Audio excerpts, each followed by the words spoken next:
And your mics are on? Test, yes. Okay, we're opening up the 2024 Hermosa Beach City Council candidate debate. And before we have the City Council candidates come up, we have first David Pedersen. He's going to be speaking on he's running for treasurer. And then after that, Ray Jackson and Carolyn Petty will be speaking on the 0.75% sales tax. So Ray, could you lead us in the Pledge of Allegiance? Sure, yeah. Raise your hands over your heart. I pledge allegiance To the flag of the United States of America and to the republic for which it stands, one nation, under God, indivisible, with liberty and justice for all. Okay, David, make sure your mic's on. And so first we have a treasurer's debate, and that is each candidate was to get 3 minutes, and the incumbent is Karen Nowicki, and she has a personal commitment that she could not get out of. So David Pedersen is going to speak for 3 minutes he's running for the treasurer. David? Thank you, Al. Good evening. I am Dave Peterson, and I'm running for Hermosa Beach City Treasurer. While we live in California and in LA County, it's good to remind ourselves every once in a while that we're lucky to live in a small town. And we're going to have a small town election. Chat with our neighbors, meet in rooms like these, listen to the candidates, look to see which yard signs are in which yards and which ones are not. Simply put, we're a community. I would like to tell you why I think I deserve your vote for Hermosa Beach Treasurer. Through my professional expertise as well as my connection to our city and to our community's residents. I know many of you know me from my involvement as a planning commissioner, currently in my 3rd term and currently serving as chair. Through that, I have met many of you, worked with you in helping to craft a better Hermosa. This room is very familiar to me. As well, I met many of you through my work on the No on O campaign, canvassing through our hilly town, chatting with Hermosa residents, leaving door hangers and ultimately prevailing and preserving our small town character. As well, I know many of you from youth activities as my wife and I raised 2 boys in Hermosa. I thoroughly enjoyed coaching in AYSO, Hermosa Youth Basketball, and especially Hermosa Beach Little League, connecting with many of you. Now, why do I mention all of this? Well, to me, serving in any elected or appointed city positions means staying visible and accessible to our community. It means being in the know about what's happening at City Hall and throughout Hermosa, maintaining open lines of communication with our city council members, city staff, and community members. I've worked very hard to build these relationships even when we don't agree. As your treasurer, I promise to continue this visibility and engagement. In talking with many of you during this election cycle, I've realized that many people don't fully understand what the city treasurer does or who holds the office, and I believe we can change that. So why should you trust me specifically as treasurer? As per the city's website, the city treasurer administers the city's investment portfolio, including investment of idle funds and bond proceeds in compliance with the city's investment policy, which is adopted by the city council, and places emphasis on safety and liquidity. This is done in close coordination with our staff.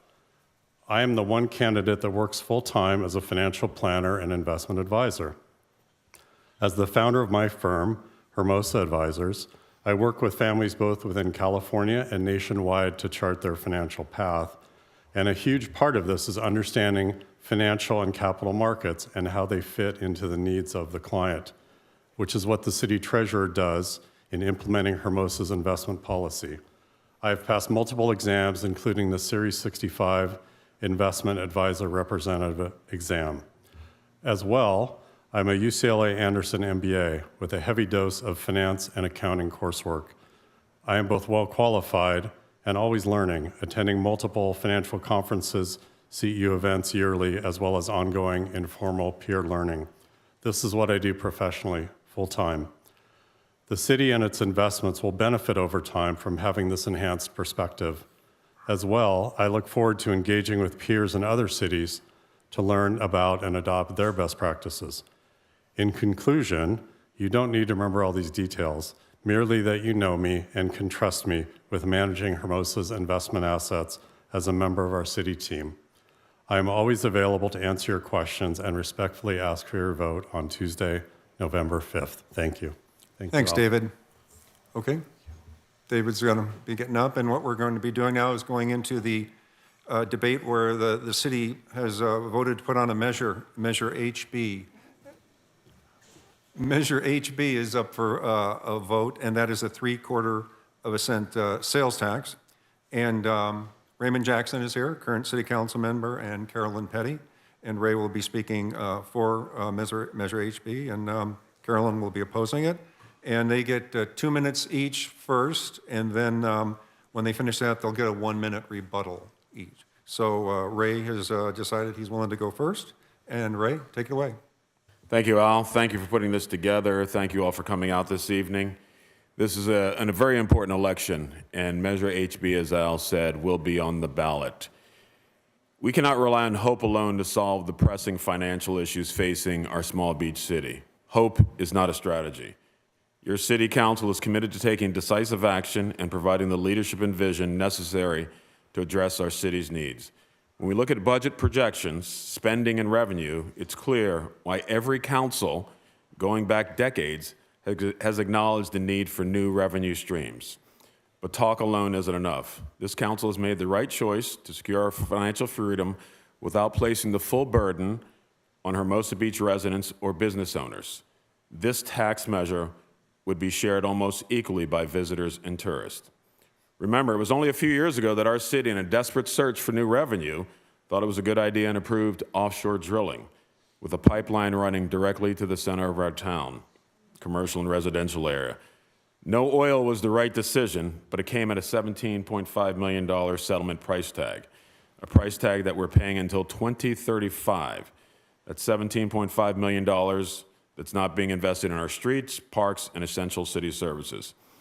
Our commitment to city safety has required a financial investment. It was just a few years ago that our PD was severely understaffed. Thanks to a new MOU and the hiring of a great chief, we are now fully staffed. But we must continue investing in the safety and security of our community. LA County Fire has increased its fees by 8%, costing the city an additional $500,000 this year, with a $1.5 million annual increase expected in '27. Rising costs demand that we take immediate action to create sustainable revenue solutions. Infrastructure is a never-ending priority. Just 1 mile of road paving costs $2 million, and we have 40 miles of roads in our city.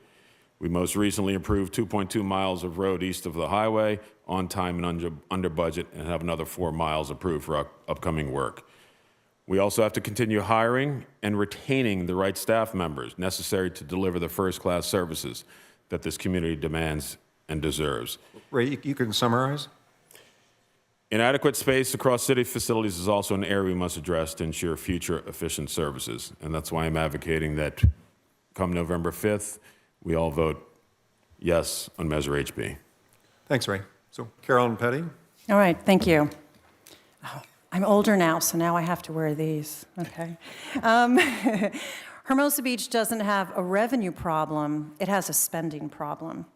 Revenues continue to increase, driven by increasing property taxes. 6 years ago, city revenues were $45 million. They are projected to be $54 million in the upcoming year. Our city size and population has not changed, yet the spending increases continue. The number of staff employed by our city has dramatically increased over the past 5 years, from 130 people to 150. In the private sector, the first thing a company would do is engage in cutbacks. But our city council and city manager just assume they can tap into a bottomless wallet from our residents. This is why they engage in scare tactics, rather than asking reasonable questions such as, why do we need so many more people on payroll? Do not forget that in 2008, a prior city council made the decision to reduce headcount when they felt they were facing budgetary constraints. They behaved as responsible fiduciaries, rather than immediately going to the residents and asking for more money. Hermosa Beach residents have been generous in allowing other tax increases. The hotel tax has increased twice, and a sewer fee was improved. In 2022, a sales tax increase was put on the ballot and lost. Rather than our city council listening to the voters, and engaging in cutbacks or increased scrutiny of spending, they instead increased their spending. 6 years ago, the city manager's budget was $1.3 million. This year, it is projected to be $2.7 million. Perhaps the city council should review this type of spending before asking for more money. Do not believe that creating an oversight committee would have any impact on city decision-making, and a committee has no authority over city council. According to a city commission study, residents pay 54% of all taxes generated. Do not believe that it is mainly tourists who will face the burden of increased taxes. Sales tax for vehicle purchase is based upon where you live. This tax will directly affect you when you buy a vehicle or make an online purchase. And I also want to note that when oil was on the ballot, at the same time, we put on a 2% TOT increase to fund the $17.5 million. Carolyn, you can summarize? And that's it. Vote no on Measure HB. Thanks, Carolyn. Okay, Ray, you have a 1-minute rebuttal. There's a reason why our neighbors in Manhattan Beach have a sales tax measure on their ballot. There's a reason that Redondo Beach has a $93 million bond measure on their ballot. Services cost money. Everything is going up. If you're a small business owner, if you're a business owner at all, you know that everything is going up. Other neighboring cities already have a 10 or 10.25 sales tax. Torrance, Hawthorne, Lawndale, Carson, Arcadia, Gardena, Lomita, Pasadena, South Pass, Santa Monica. The list goes on. It almost sounds like a Johnny Cash song, I've been everywhere. Hermosa Beach receives only 1% of the current 9.5% sales tax. LA County receives 2.5%, the state 6%. The 3/4 sales tax increase would come directly to us and almost double our sales tax. And as I said, visitors would be contributing significantly to that. Groceries and medicine, not taxed. Your $200 cut and curl, not taxed. Many decried the end of Hermosa Beach after the voters passed the TOT bed tax. The city would turn into Venice Beach if tattoo parlors opened up and if we permitted cannabis delivery. Please don't fall prey to the fear-mongering. Our city continues moving in a positive direction, and we desperately need this revenue stream to keep our best little beach city moving forward. Please vote yes on Measure HB. Thanks, Ray. Carolyn, 1-minute rebuttal. There is no guarantee that the money generated from this tax will not go towards more bonuses for the city manager and more pay raises for the employees, and there's a reason for that. If this was a dedicated tax for capital improvement projects, which is what they have been saying is we have this large backlog of capital projects, it would have required a 2/3 vote. But they don't want a 2/3 vote. They don't want it to be dedicated.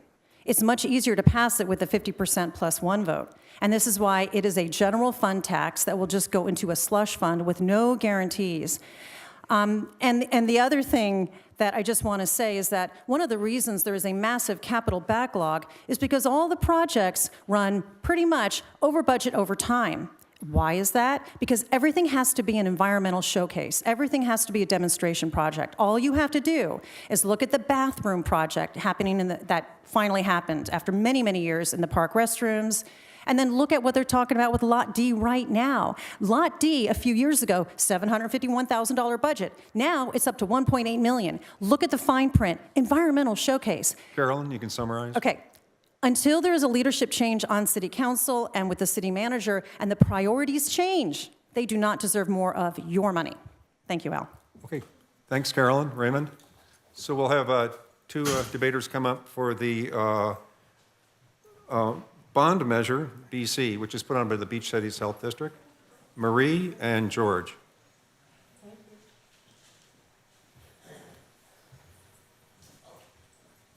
And I guess you can sit in the middle. Make sure your mic light is on. Yeah, there you go. You got it on. Testing, testing. Yep. All right. And George, your mic light is on. Let's see. Yes, it is. Yes, it is, but I don't think it is. Can you get it for Marie? oh, there it is. Testing. Okay. Okay, thanks, George. Okay, this is the Beach Cities Health District, and of course, Hermosa Beach is part of the Beach Cities Health District, and they decided to put on a bond measure, BC, and I'll let Marie introduce herself. She's with the Beach Cities Health District. Yes, I should be Dency. Dency is traveling, but most of you know Dency Nelson. I'm a Redondo Beach resident, Marie Puterbaugh. I am on a committee with Dency called Friends of the Beach Cities. I'm going to tell you my experience with beach cities. I had a neighbor, her name was Betty, and we loved her. We would have her over, the mom group would. She was older, and she was told after several falls she was no longer able to live alone in her house, and she was told she had dementia, and she was very upset about this. She goes, I don't want this. The person who's doing this is wrong. And I called a lot of people, and the only person that really could help me was Carrie Ann from Beach Cities Health District. She picked up the phone, I talked to her, and she helped. I had another friend. She was hysterical. Her kid cutting, doesn't know what to do. And there's national news on how bad health care is for children. I put her in touch with Tom. Tom Backley, the CEO of Beach Cities Health District. Again, a real person. You can look at him, you could see him, you could talk to him, he'll talk to you. He got that person the help they needed. From whether you're a teacher, my husband, I come from a line of teachers. My mother was a teacher, my husband's a middle school math teacher in Hawthorne. Beach Cities Health District is walking school bus, garden. Beach Cities Health District, loneliness epidemic, walking Moais. 2 minutes cannot allow me to tell you what it can do. Now, I live in Redondo, and Redondo is not necessarily known for getting things done. We're actually very good at not getting things done. So Beach Cities Health District has been working tirelessly to try to do this with the city of Redondo, and it's just, quite frankly, almost impossible.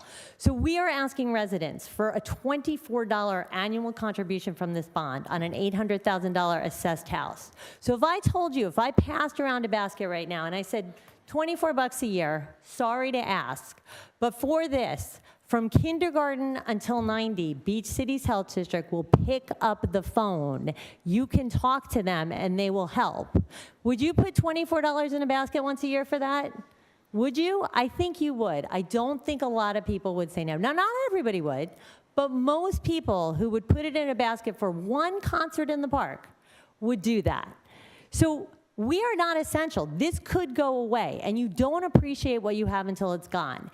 And if you need that help, it is in Parade Magazine. Beach Cities Health District has made the South Bay, not just Redondo. Google it, Parade Magazine. Beach Cities Health District is the reason we are one of the places, if you want to live to 100, you could live, because of blue zones. Beach Cities Health District, time and time again, has a track record of delivering results. And that's why me, somebody who would rather go to the dentist than be in a political debate, is up here telling you to please support Beach Cities Health District and please support the bond. We need your help. Thank you very much. Thanks, Marie. Okay, George Barks is going to have a 2-minute opening statement. Thank you, Al, for putting this together. When Al asked me, George, do you want to take the position of being against this? We don't have anybody against this bond measure for the Beach Cities Health District. And I said, Al, I'm not so sure I'm against, this project. And so what I did is I did some research. And I think I generally do not support increasing taxes. And I generally do not support bond measures. And the reason for that is I have a criteria of accountability, for example. And I think a lot of people not only are hurting financially because of the inflation that we're encountering here, the high cost of gasoline and groceries, et cetera, that they don't support these bond measures. But I think you have to look at each community and the community's needs and how the project is being proposed to address the needs of the community and also the accountability factor. And when I did my research, and I think Marie said $24 for every $1 million of assessed valuation, you would be paying $30 a year. $2 million, $60, $3 million assessed valuation, $90. And I think that is a reasonable amount of money. And in looking at this project, I decided, you know what, George? I'm going to support this project.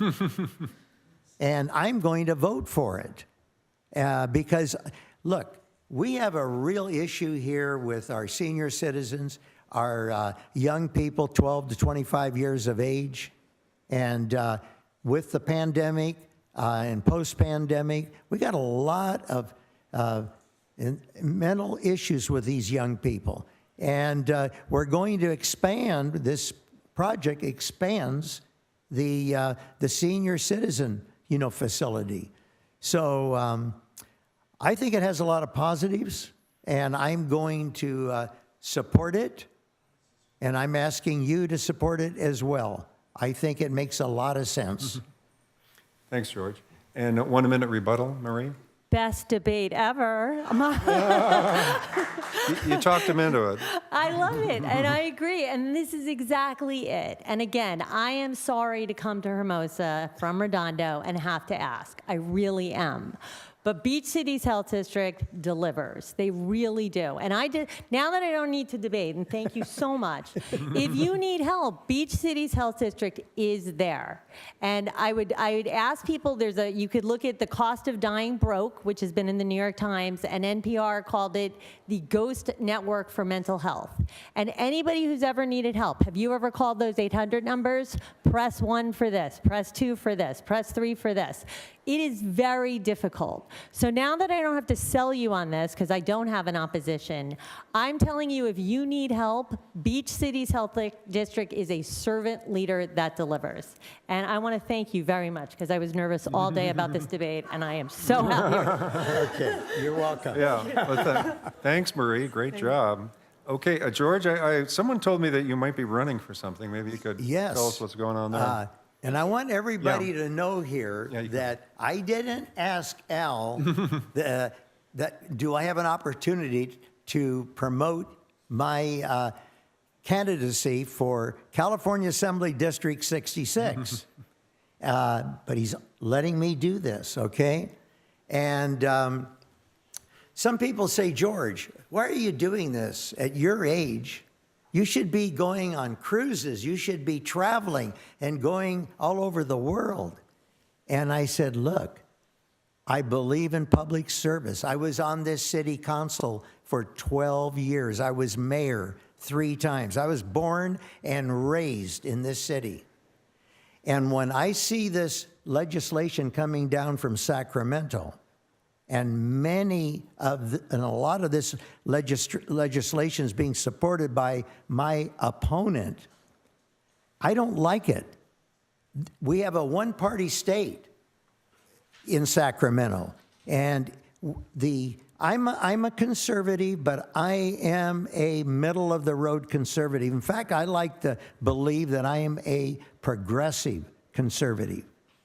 When I was on this city council, I worked on a 4-to-1 council bringing people together. And my social media person is a Democrat supporting me. And I just recently got, believe it or not, supported by the International Brotherhood, the Brotherhood of International Electrical Workers. Can you believe this? How many times does a Republican get endorsed by a union? George, you can summarize. Okay. So I have a table in the back. I have my literature. I have my signs. I will be back there, and if any of you have any questions, and I ask for your vote on November 5th, and when you get your mail-in ballots, vote for George Barks. If you want change in Sacramento, it'll be the first step in creating a balance, so all points of views will be heard. Thank you so much, Al. Thanks, George. Okay. Okay, we'll have the city council candidates come up.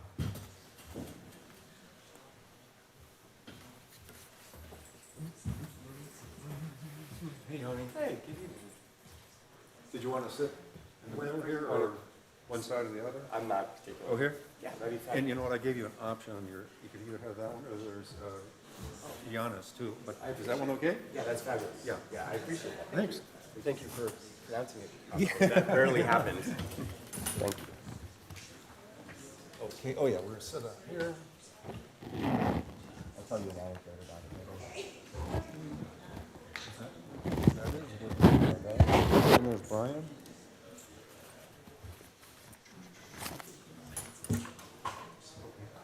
So, make sure that light's always on. Is there a clock? I'll ask you to summarize, right? So I'll keep an eye on the clock. Thank you, Al. Oh, and then I have water directly behind you here. Oh, that's fabulous. Thank you. That's very kind of you. So when somebody else is on camera, you can drink. Perfect, thank you. Everybody have enough room with your paperwork and everything?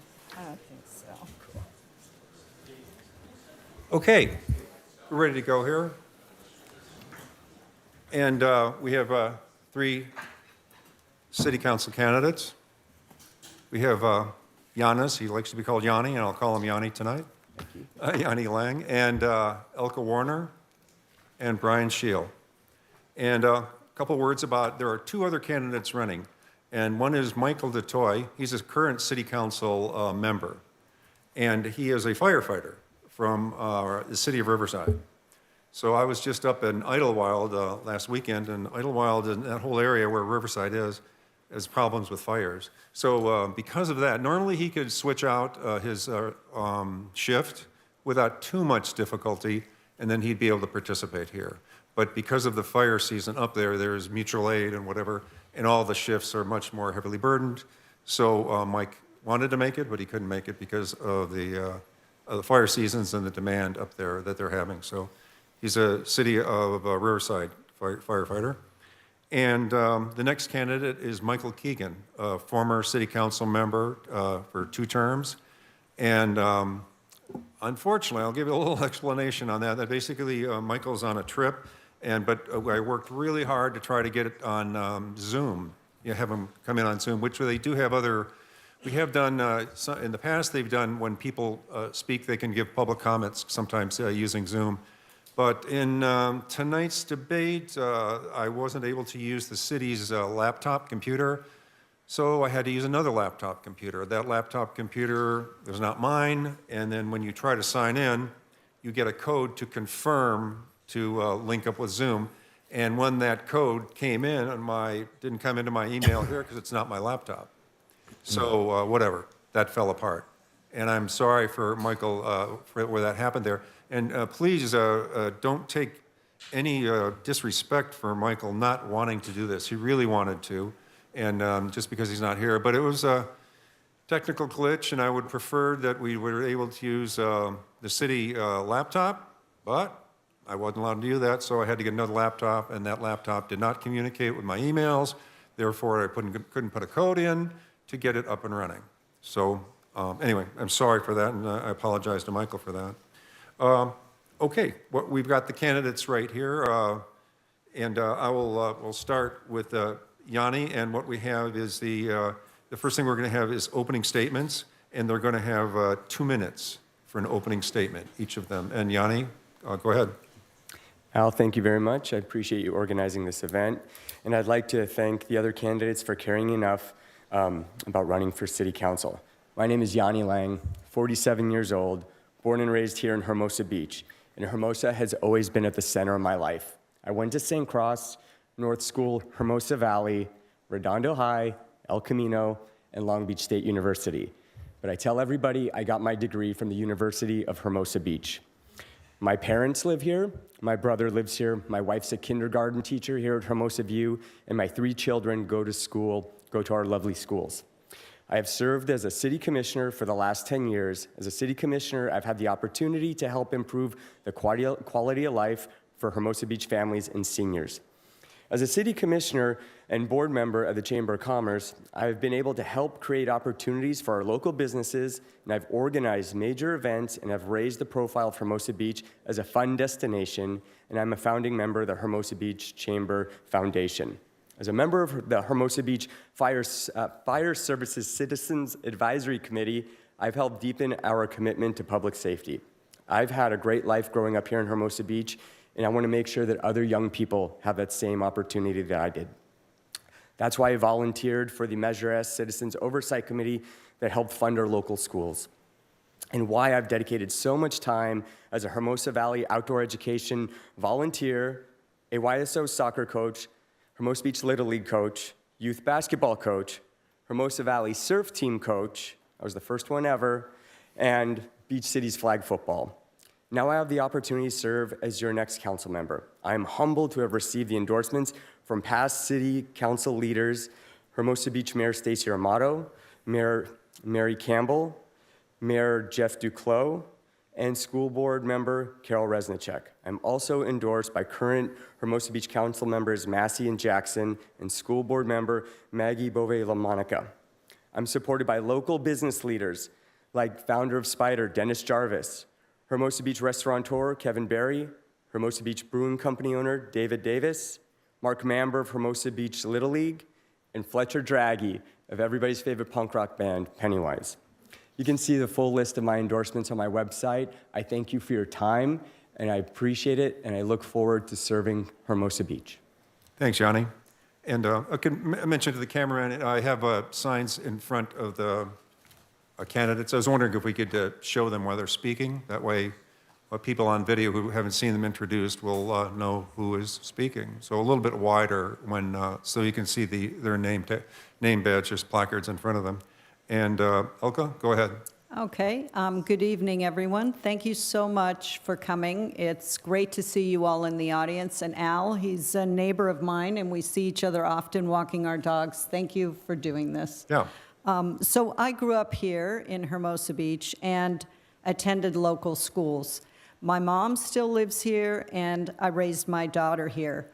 My dad, who was a physical therapist, he was big into giving back. We were immigrants, and he appreciated everything that California was, that the United States was, that Hermosa Beach was. My brother's a doctor, so service runs in our family. Unfortunately, I didn't get the science gene. I always liked writing and even remember doing essay contests and poetry contests at the local library. And I went into journalism. So I began my career at United Press International here in Los Angeles, covering the riots, the police beat. I also worked at the district attorney's office during the O.J. Simpson trial. And when I worked for the LA Times, I started covering city council meetings throughout the South Bay, Inglewood, all the way to Palos Verdes. And I saw how politics worked and how politics didn't work. And I sat through those meetings until late at night and never imagined that I would be running for city council one day. I also worked as a television news producer, covering breaking news around the state, and went to Afghanistan twice. And while most recently working at the Easy Reader, I learned about Hermosa politics.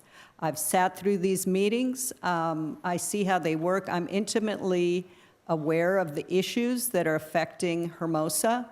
And I've talked to a lot of people in town, and it's been a real pleasure to hear from them. I am an independent, and I am an independent thinker, and I will serve all of Hermosa Beach. I don't care if you're a Democrat, Republican, Green, we are all in this together, and we all need to find solutions to the issues that are important to our city. I'll listen to all of you, and I'm the only candidate endorsed by the current mayor and Mayor Pro Tem, and I have the endorsement of the National Women's Political Caucus. I'm the only woman running, and I think I'll offer a different perspective and bring much-needed change to the council and the city. Thank you. Thanks, Elka. Brian, you can introduce yourself. Hello, neighbors. Thank you, Al, for Yeah. putting this together. No problem. And thank you for the 425 emails that you've sent us in the last 2 weeks. I was shooting for 500. So. Well, Oh, hang on.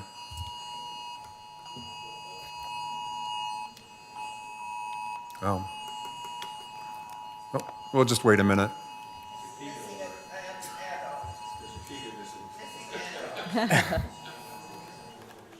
Brian, there's a missing adult. Dude, you just missed. Okay, Brian, whenever you're ready. all right. Take two. Yeah, you know what? You can go ahead and start over. Okay. Hello, Hermosa Beach, my neighbors. I am Brian Scheel. Thank you, candidates, for showing up. I don't know if you saw Monday's debate, but we lost 2 candidates. They are just dropping like flies around here. Yeah. We're down to 3 tonight. It feels nice in here.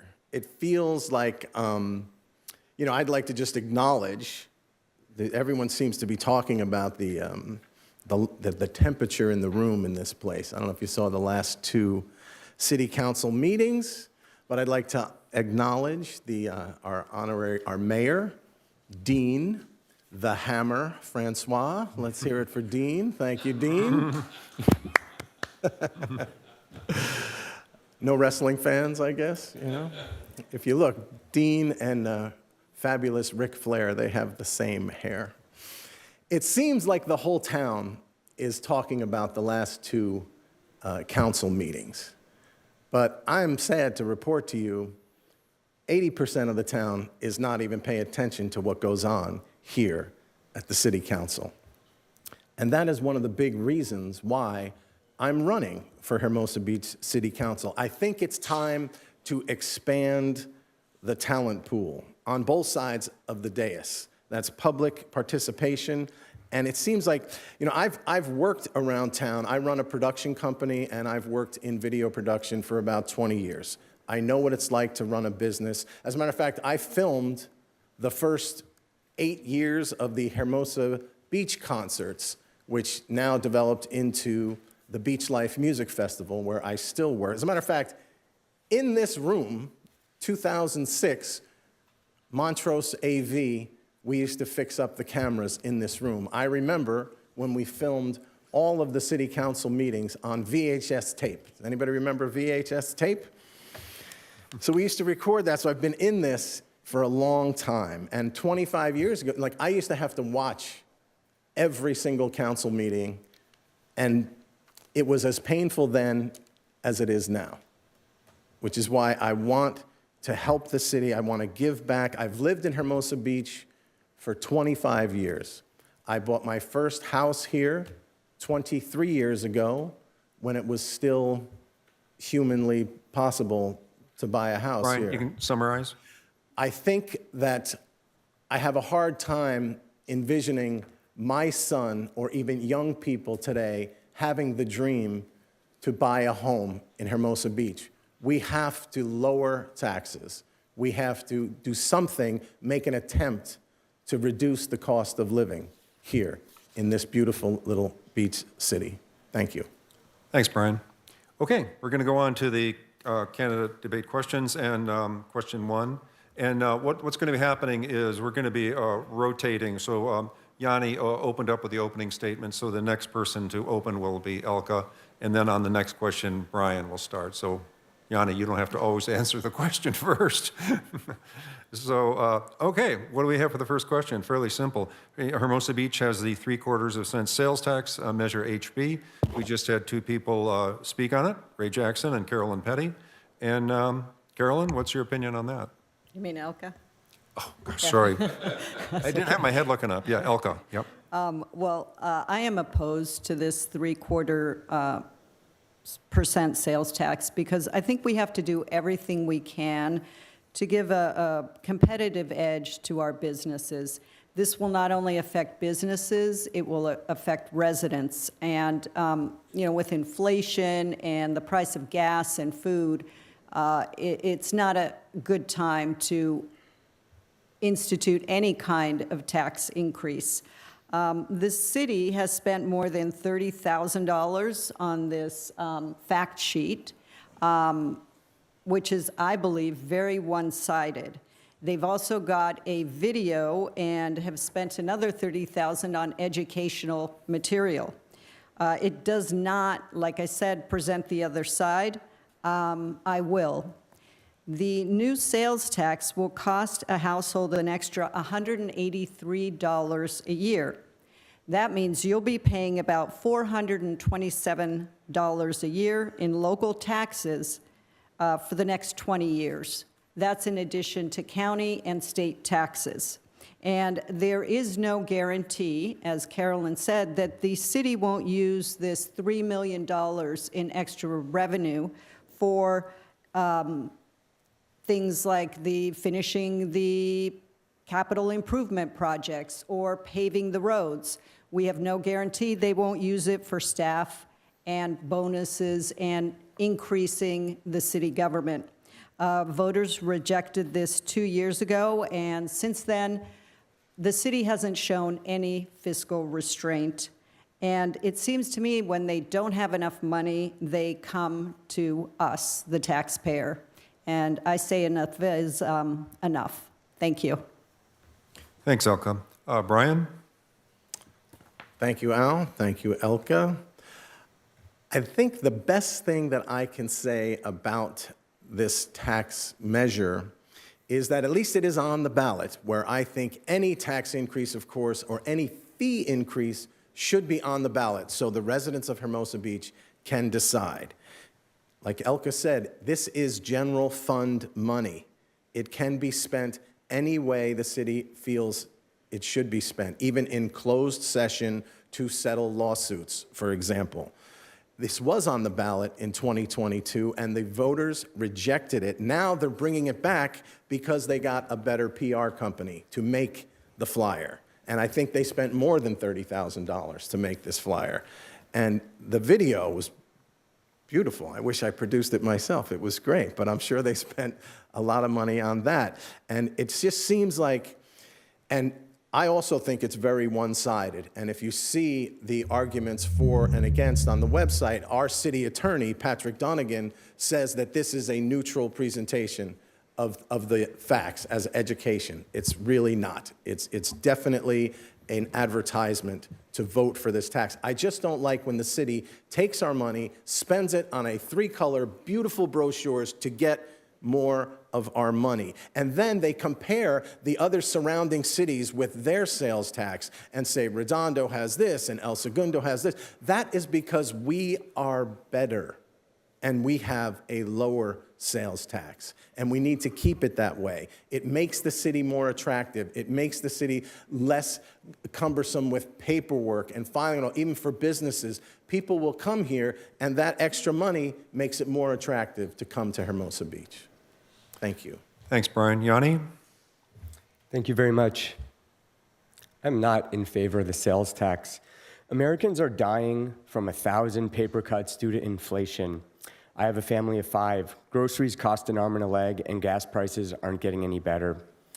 Living in Hermosa Beach is expensive. There is talk that the tax will be supplemented by tourists. The fact remains that our peak season of tourism is simply 2 months, July and August. You can argue June and July, but that's just a couple of weeks out of the year.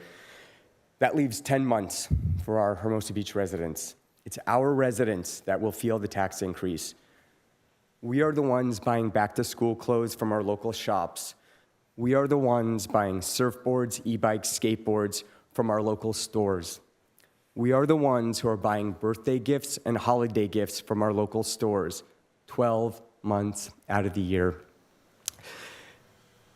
If the measure passes, it is the will of the voters. I promise you that I will work with our Citizens Oversight Committee to make sure spending is done appropriately, with emphasis on public safety and completing projects like downtown lighting.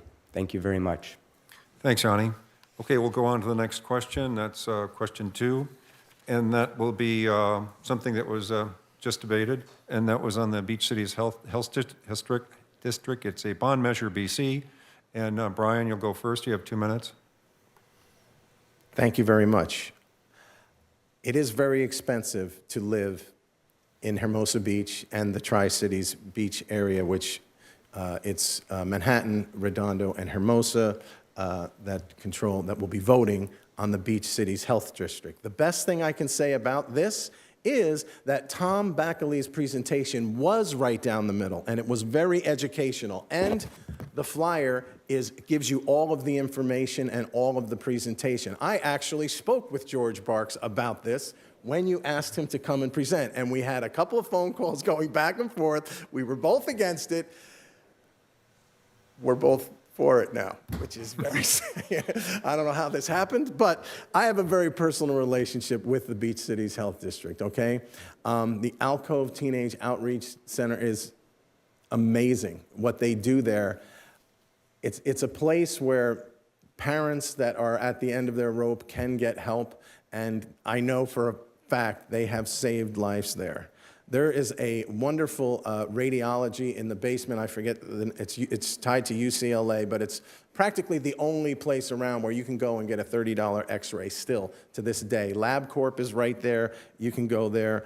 In Tom's presentation, it definitely specifies that the money cannot be used for salaries.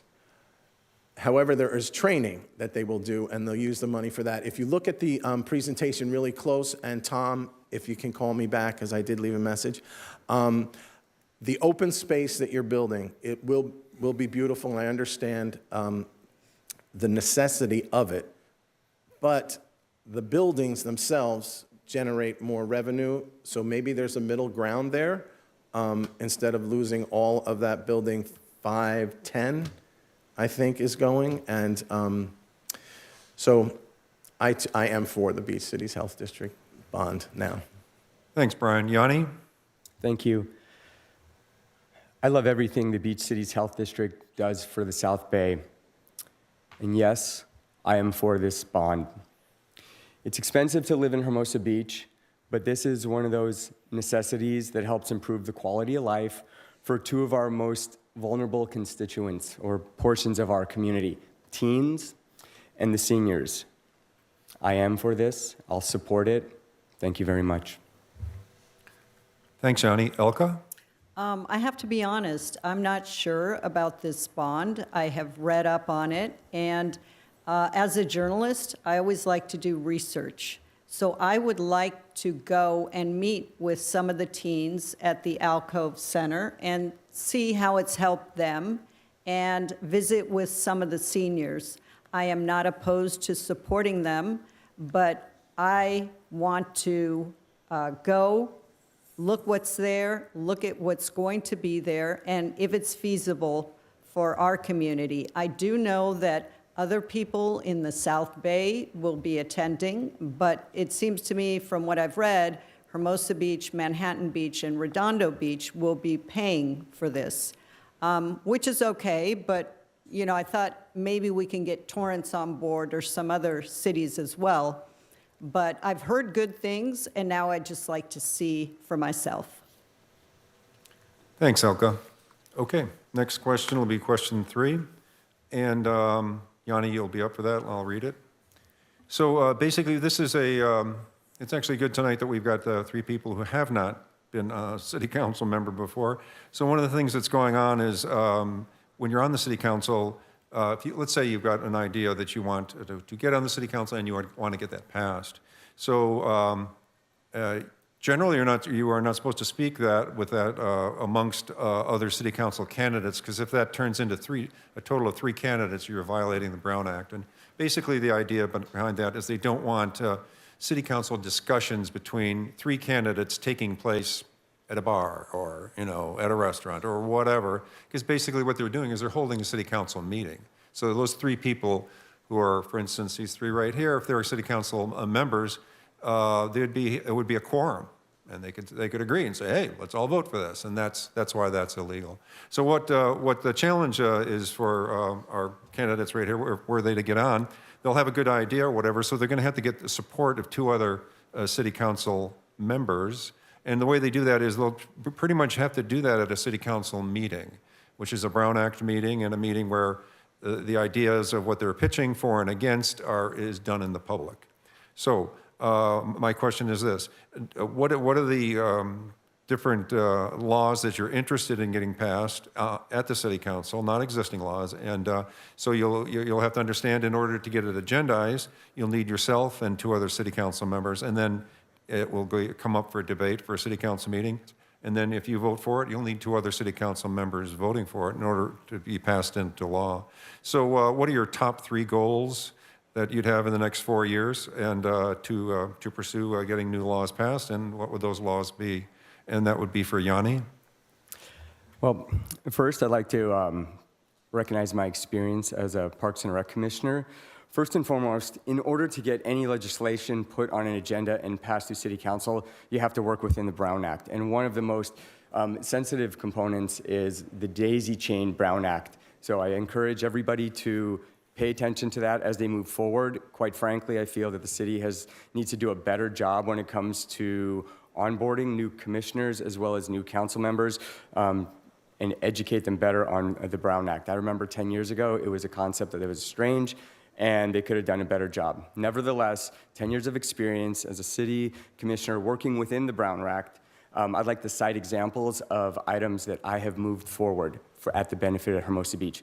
Recent examples that highlight my comprehension of the legislative process are the following: the Rams draft, the Hermosa Beach Open, concerts on the beach, bringing pickleball courts to Hermosa Beach, re-envisioning the Surfers Walk of Fame induction policy, and I'm the co-author of the special events policy, all of which was intensely and immediately done through collaboration and working with my fellow commissioners, city staff, and council, local business, and stakeholders. I know how to properly advocate for support and get the job done in a timely manner. I'm very proud of my involvement with the previously mentioned events, and I can tackle anything that is brought to us in the next 4 years. Thanks, Johnny. Elka?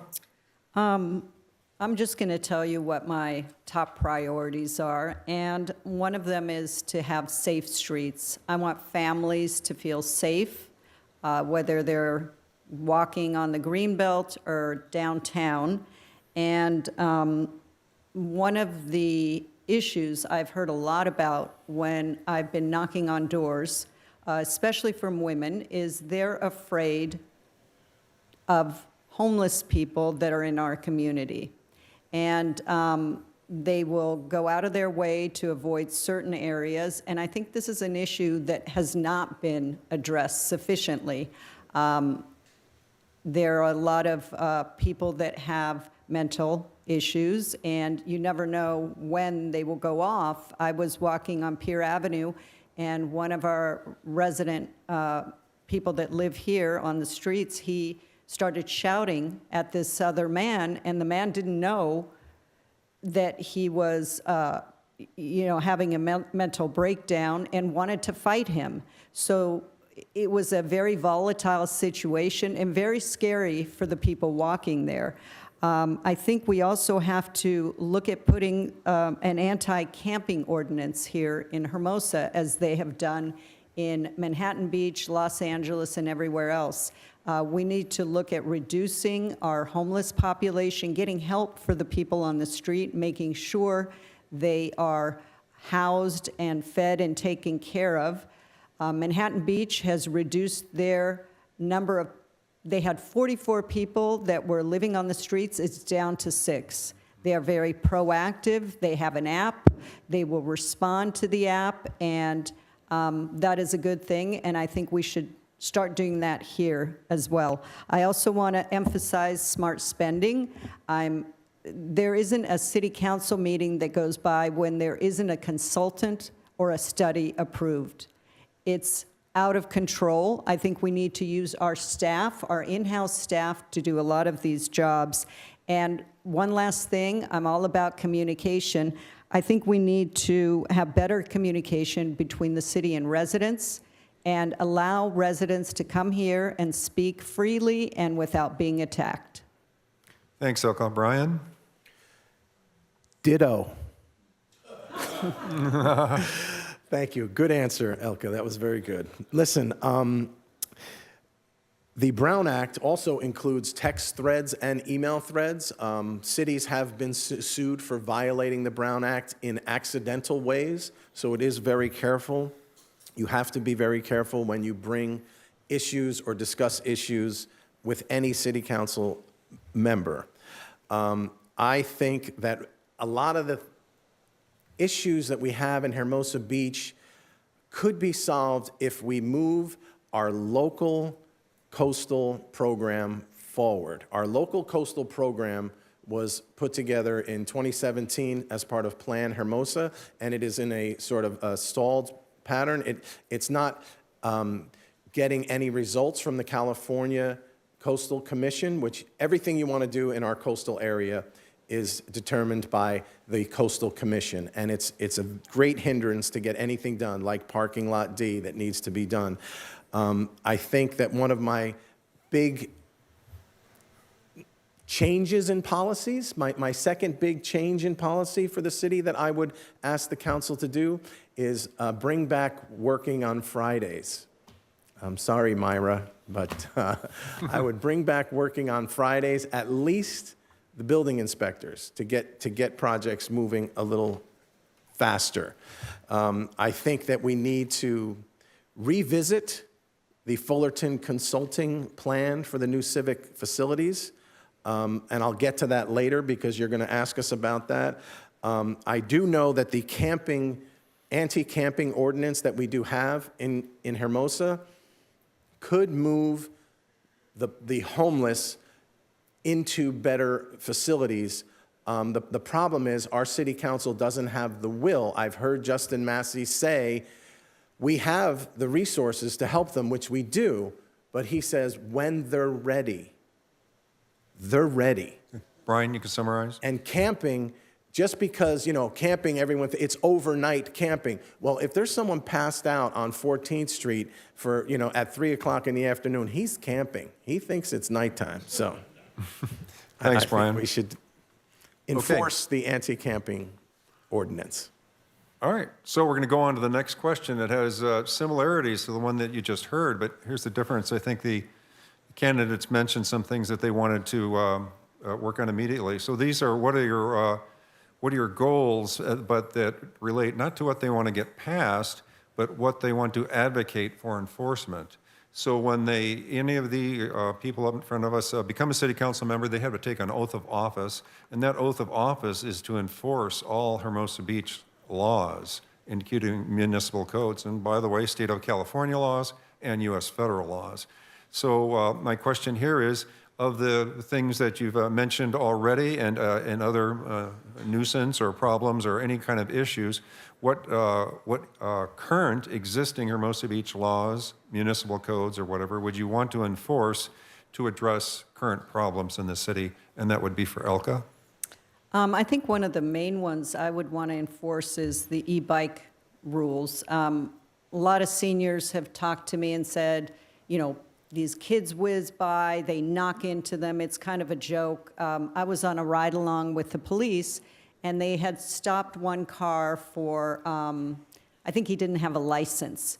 And as we're on Hermosa Avenue, these kids are going by, taunting the police, doing wheelies, flying by, and the police couldn't respond at that point. But, we do have an e-bike regulations and rules, but how many of you know what they are? How many of you know what where you can ride and where you can't? And this would have been an opportune moment for the city to get together with the parents, the children, the city officials, council members, to really address this issue and figure out solutions together in some kind of town hall format, which I think then everybody would have been educated, and they get a letter in the mail saying, these are the rules, these are the consequences, and now you know. Thanks, Elka. Brian? Thank you, Al. The Hermosa Beach Municipal Code is voluminous. Everything on the Strand and everything on the beach is in HB Code 1220.100, 200, 300, 400, 500, all the way up to God knows how many. Everything that you want to enforce in the downtown area is in there. To pick and choose for safety-wise, there's a very simple one, the 8 miles an hour on the Strand. Nobody goes 8 miles an hour, bicycles or e-bikes. Certainly e-bikes are going faster than 8 miles an hour on the Strand. So I would enforce that, and that would encompass e-bikes. And there are no non-human powered vehicles allowed on Pier Plaza. That is anything that's operated by a battery, skateboards, you know, the ones with the big wheels. So to make that area safer, just enforce those codes, 12.20.100. It would help that downtown area. I think a municipal code, and my neighbors are not going to like this, a municipal code that would help the city out is if we could just please park your vehicles on your property. I'm sorry, clean out the garage, move the planters, you've got to park 2 vehicles is the code on your property, and we have to enforce that. There's no other way around it. There's too many cars on the street. I have a single lane driveway, and we've been tandem parking for 20 years. It's a nightmare, but we do it, and you have to do it. There is a state law. You said in the paperwork that we could talk about state laws as well. So there is a state law that passed that you can tag with the RFID paint a suspect's vehicle if it's in a pursuit, and we have that capability, and our police department has it.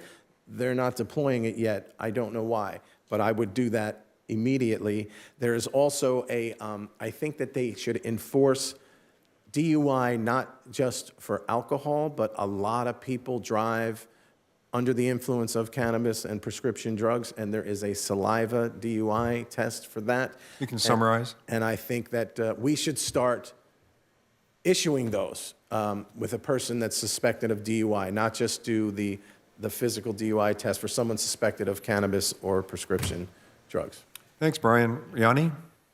Thank you very much. I love it. We're all in the same frequency. We'll get along great in the future. Right. I have recently spent a lot of time talking to the police department. Chief LeBaron, Captain Phillips, Officer Juarez, who I went on a ride along with 2 weeks ago, and Detective Blumenfeld, who was actually working an e-bike case that my daughter was the victim of. So I have a lot of thoughts on this topic. And I feel like I have a good idea and a good grip on what to concentrate on. First and foremost, safer streets. End of story. That is so important. Enhanced DUI enforcement, mandatory. We are an entertainment hub. Everybody comes here to have a good time, and they leave having a good time. So DUI enforcement is so critically important. I want to advocate for top-of-the-line technology, security cameras, license plate readers, as mentioned earlier. And please remember, in the last 2 weeks, we pulled 7 handguns off the street as a result of using enhanced technology. That technology that Brian was referring to, it is en route, at least 2 weeks ago when I spoke to the police department, and I'm a huge advocate of that. We're talking about e-bike safety. Absolutely. I'm coming with solutions for this conversation. Education is mandatory. I like to look at what I would consider Opportunity Island, is the parking lot over by Barsha and what used to be Big Lots. That is a great opportunity for us to team up with local e-bike retailers. The Pedal Aces, which is an online program that teaches young adults how to use e-bikes. This is that collaboration that we're talking about. But I see it happening maybe monthly or quarterly up in that parking lot. Once again, bringing traffic through that corridor and bringing attention to everything up in the Prospect area. And lastly, speaking with Landon Phillips, we plan on reactivating the Neighborhood Watch program. That has gone dormant. That is one of the easiest things we can do as a community to ensure public safety. Thank you very much. Thanks, Johnny. Okay, this is going to be question 5, and when we finish this, there'll be audience questions. Anybody thinking of asking a question? Okay, yeah, so we'll do this next question, then it'll be audience questions. So the next question, fairly simple and complex at the same time. The city is studied, it's not proposed or in development or whatever, to build a $100 million, potentially a $100 million civic center. And one article said, the consultant said it would save money for the city. So where would they put that? Well, right where we're sitting right now would be completely knocked down under the current proposal, and that would be the entire, city council chambers and the police department, parking lots, all this would theoretically be gone. It would either be sold or leased. And let's say it's sold. What do you do with that money? Well, You would potentially build over by our community center, you know, where the tennis courts are and parking lot and that kind of stuff. So all those new buildings that we currently occupy here would be over there. And that's the thought. And again, this is not, it's not up for vote on city council and whatever, but they did pay a consultant a decent amount of money to put together a presentation, and there was a study session for it. And so we're going to hear from our, and I've given the city council candidates, they can all attest to this, that they have a overwhelming amount of background information. One of the things they complain about is my giving them too much information. But if they ever become a city council member, one of the reasons you see so many attorneys becoming representatives or going into getting elected is, boy, you're really going to have to like to read in this job. There's tons of material to go over, and I've presented that a lot to them. So I'm going to try to find out their interest here on, and then the next person up would be, let's see, Elka went first last time, so it would be Brian. And Brian, what do you think? You have 2 minutes for our big $100 million Civic Center proposal. Thank you, Al. And the proposal was written up by Fullerton Consulting. One of their other big projects that they did was the Long Beach Civic Center. It seems like a lot of people who work for Hermosa Beach right now coming right from Long Beach. Many people, and Fullerton, that was a big project that they did.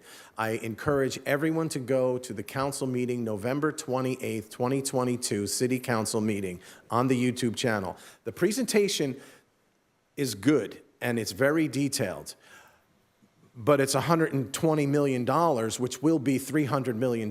It's undoable. And during the meeting, everyone who spoke about the presentation was funneling everyone in the city council right down what they call option A, which is $120 million.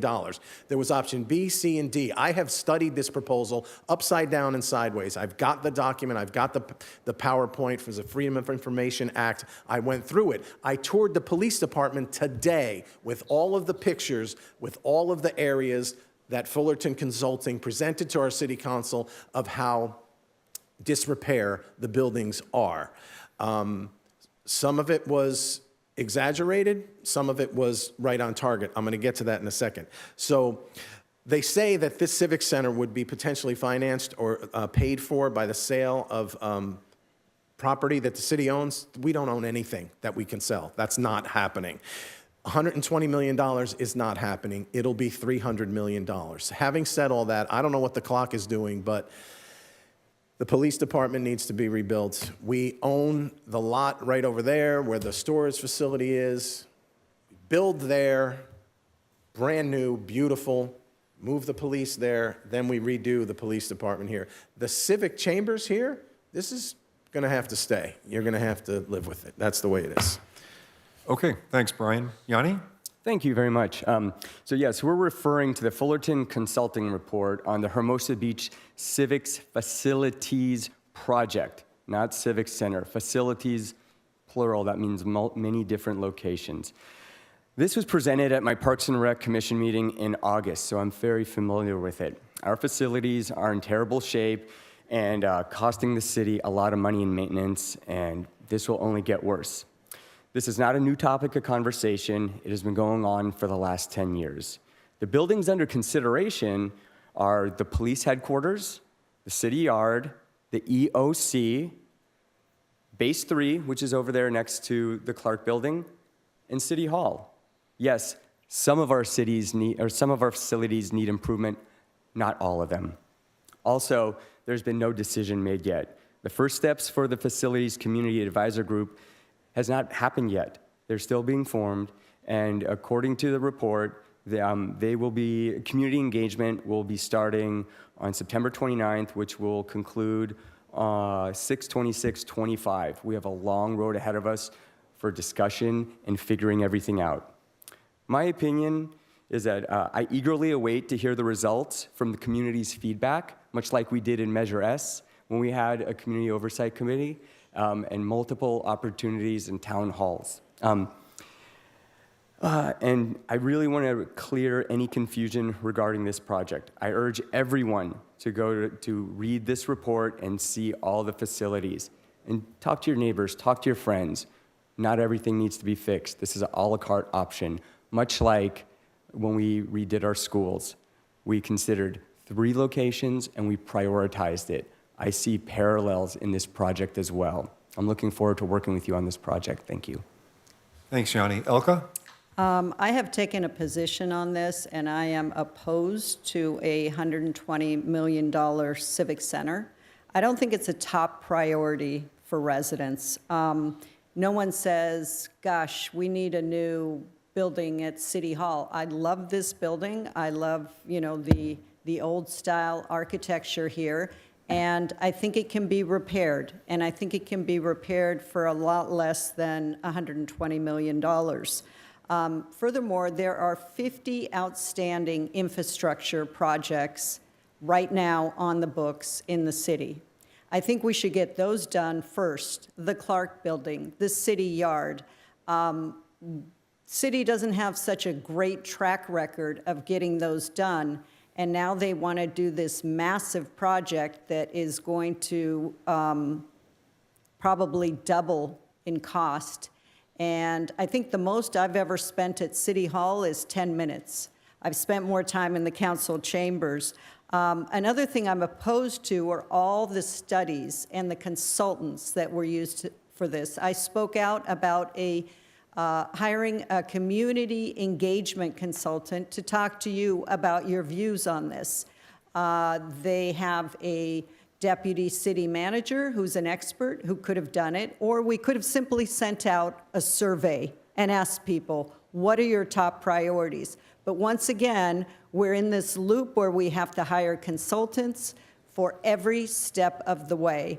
And I think we need someone neutral who comes in here and looks at the problems with wiring or the roof leaking and gives us an independent, honest analysis of what it will cost. And we can still ask residents what they think.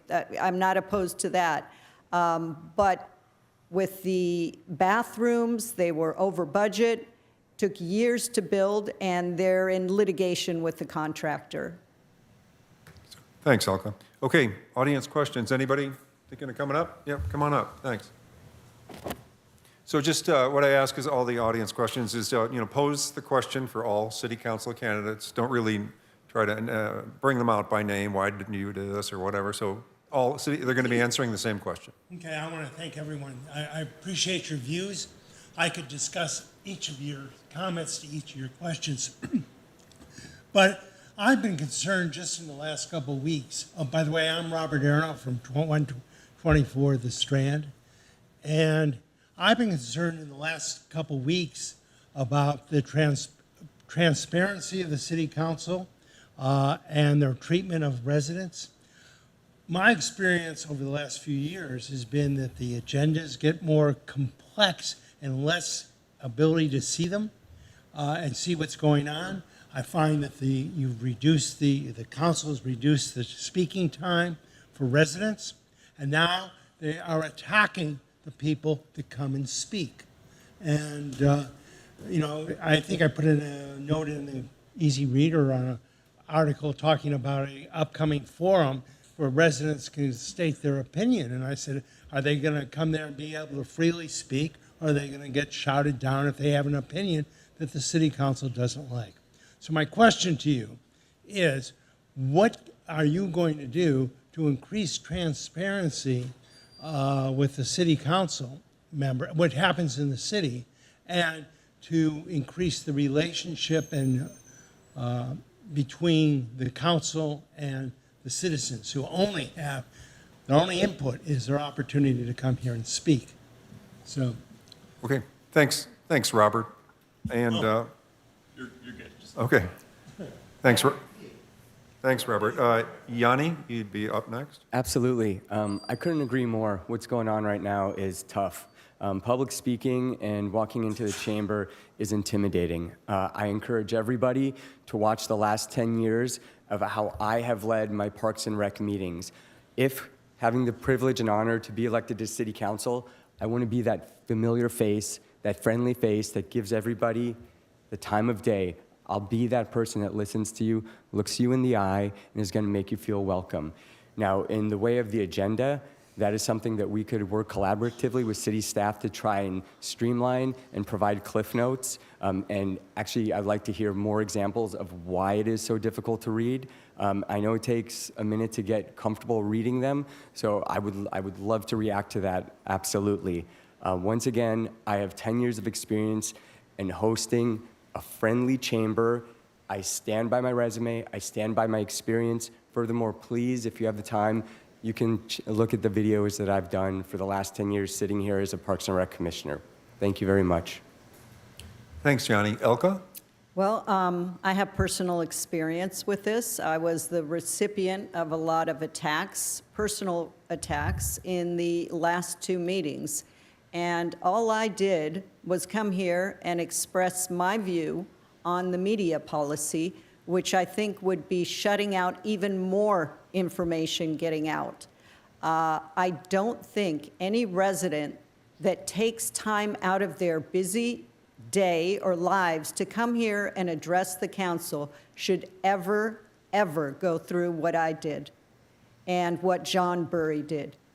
It is unbelievable that something like this would happen in Hermosa. It's not who we are. It's not who we want to be. This is a community where everybody's voice counts. And when I'm elected, I'm going to make sure you have that right to come here, and you'll have more than 2 minutes to speak, by the way. You'll go back to 3. People will be able to call in because people want to have a voice in their local government. And having people attacked is not a democracy. It has a chilling effect also. Thanks, Elka. Brian? So Hermosa Beach has a reputation of having really long city council meetings. There are closed sessions that they have to have for legal reasons, and then when they're open to the public, they did shorten the time that people would be able to make public comment. That is unfortunate. What happened to you the other meeting was pretty unconscionable. And it was pretty rude. Hermosa has had this reputation for a little while. Even when I used to film here, the meetings were long and contentious. The old city clerk from, I want to say, this is before COVID, so 2015, she left, went to Lawndale, and we said, why do you want to go to Lawndale? It's this is such a nice town. And she's like, Lawndale's city council meetings are over in 2 hours. They're in and they're out.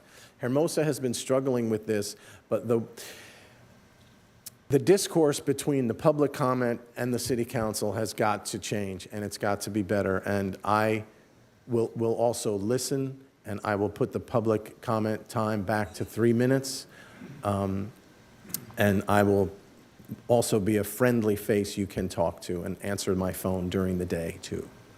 Thanks, Brian. Any other questions? Yep. Hi, how are you doing? Come on up. Hi, I'm fine. How are you? Good. Good evening, and thank you for being here. I think some of you knew my husband, Julian, quite well. I am very concerned about several issues.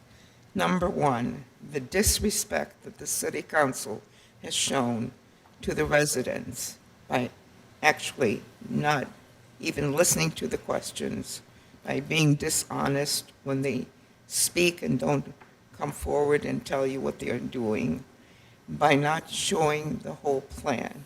But the responsibility of an elected official, especially city council person, is that you're to represent the community. Thank you. You're to represent the community. You are the voice for the people who voted for you. And if you can't honor that, then I don't see any reason for any city council member to sit up on the dais. That's number one. Okay. Number two is the fact that we live in a country that believes in the First Amendment rights. The City Council of Hermosa Beach has abridged that, and I'm very offended by that.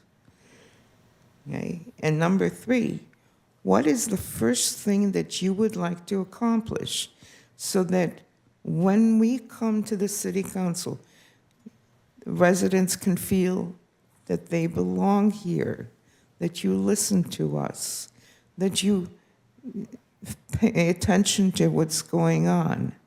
I mean, Ellen and I know that when our current city manager came here, the first thing she did was destroy the Emergency Preparedness Commission. This is the only city in the Tri-City area that doesn't have an Emergency Preparedness Commission, that there is no emergency preparedness unit that works with the businesses and with the residents.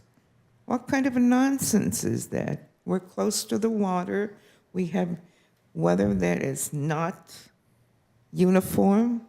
We have to be able to tell people how to live here. Okay? There's a tremendous amount of building coming up here. You know, they're building these billion-dollar homes. Okay? And the people who live next to those projects are not being taken care of because the city doesn't make sure that the residents aren't offended by it. Personally, I had to call the police 3 times just so I could get out of my driveway because the cement truck was standing there, which is not appropriate. So I'm saying, you know, what is the city doing to take care of the residents? Thank you. Thanks for doing that. Okay, next up would be Elka. I guess I've already started on that process. I've talked to a lot of people in town, and I've heard about what they like about the city and what they don't. And a lot of people say, you know, we'll call City Hall, we'll tell them about our issue, we never hear back. There are people that take, there's one gentleman up above PCH, and he said, the only thing I want to be able to do is walk my kid to school without seeing someone fire up a crack pipe. And I thought, wow, here in Hermosa.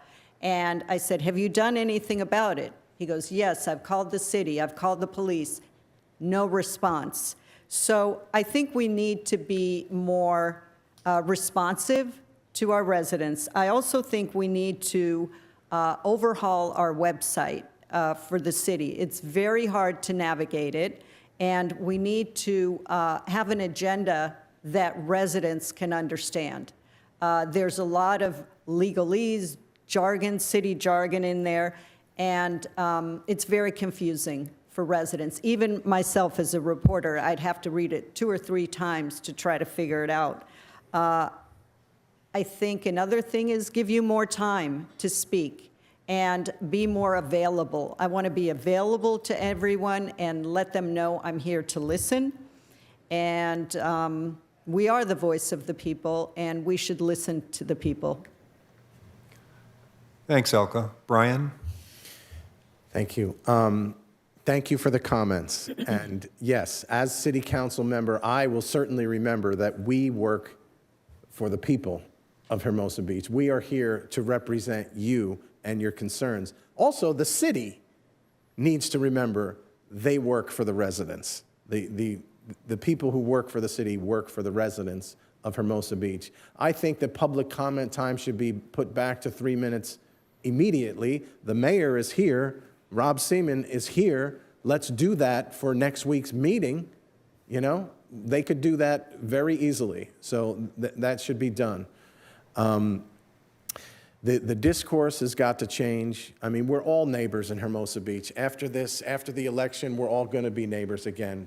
Yanni and I are playing at the farmer's market tomorrow together. He's playing bongos, I'm playing guitar. We're all going to be friends when this is all over. Trust me. Thanks, Brian. Yanni? Not only are we representatives of the city, but we're servants of every single community member, resident, and guests. That is the responsibility that City Council That's just what we do. In reference to the First Amendment question, one of the core reasons that I am running is because my grandmother during World War II was detained for having unpopular political material. She was waiting to be executed. I'm a firm believer in the First Amendment. It's what makes this country amazing. And I want to be that familiar face that makes everybody welcome when they come here and say what they want. I'm in full support of extending the public comment to 3 minutes. Back to the public safety conversation, I would like to bring back CERT, which is an amazing program for the community, and pair that with bringing back the Neighborhood Watch. I would also like to take a page out of past successful city leaders and have regular weekend open houses where we can have regular dialogue, whether it's on my deck or down on the sand, but have that open dialogue. This is very important to me. I really want to cut the red tape. I want to eliminate the perception that the city is hard to work with. If you look at the economic development proposal, number 27, I love this one. Customer service training for everybody here in City Hall. That's important. There are some people who need to polish their engagement skills with the community because we're hearing it on the campaign trail, louder and clearer than ever before. I hope I had the opportunity to answer all of Ms. Katz's questions, and I did have the pleasure of working with her husband when I was in Leadership Hermosa to work on the Ebike Hermosa Beach campaign. Thank you. Thanks. Carolyn, come on up. And anybody who wants to ask a question will be able to come up. So. About, I think, 4 or 5 years ago, the city council put a new recurring item on the agenda called council member comments. It comes after public comment, and it has become the way for current council members to criticize and demean and disparage the community because this is their way of getting in the last word after general public comment. I hope all of you watched those last 2 meetings. I know there was references to that. So my question is, if elected, will you continue that agenda item, council member comments? Okay, and that will be for Yanni. Thank you. I was always perplexed by that new addition. I've always been trained to sit, listen, and understand, and let the community have the final word. It is my responsibility to digest, listen, that feedback, and I have no problem with eliminating that moving forward. Like you said, this is the time for the public to speak and for us to listen. Thanks, Yanni. Elka? I don't really think there's a need for that. When someone comes up and gives an opinion, whether you agree with it or not, you say thank you for your input. What has been happening is you've got certain council members that feel a need to fact check or tell people they're wrong about something and tell them they don't understand, that they're spreading misinformation. And that is not the role of a city council person. Your role is to listen and to digest what has been presented. And it would also make the meetings go by a lot faster if we don't have that, or lots of stuff at the beginning of the meetings. And it's just a common courtesy. We're here to serve. We're supposed to be here to serve, so let's do that. Thanks, Elka. Brian?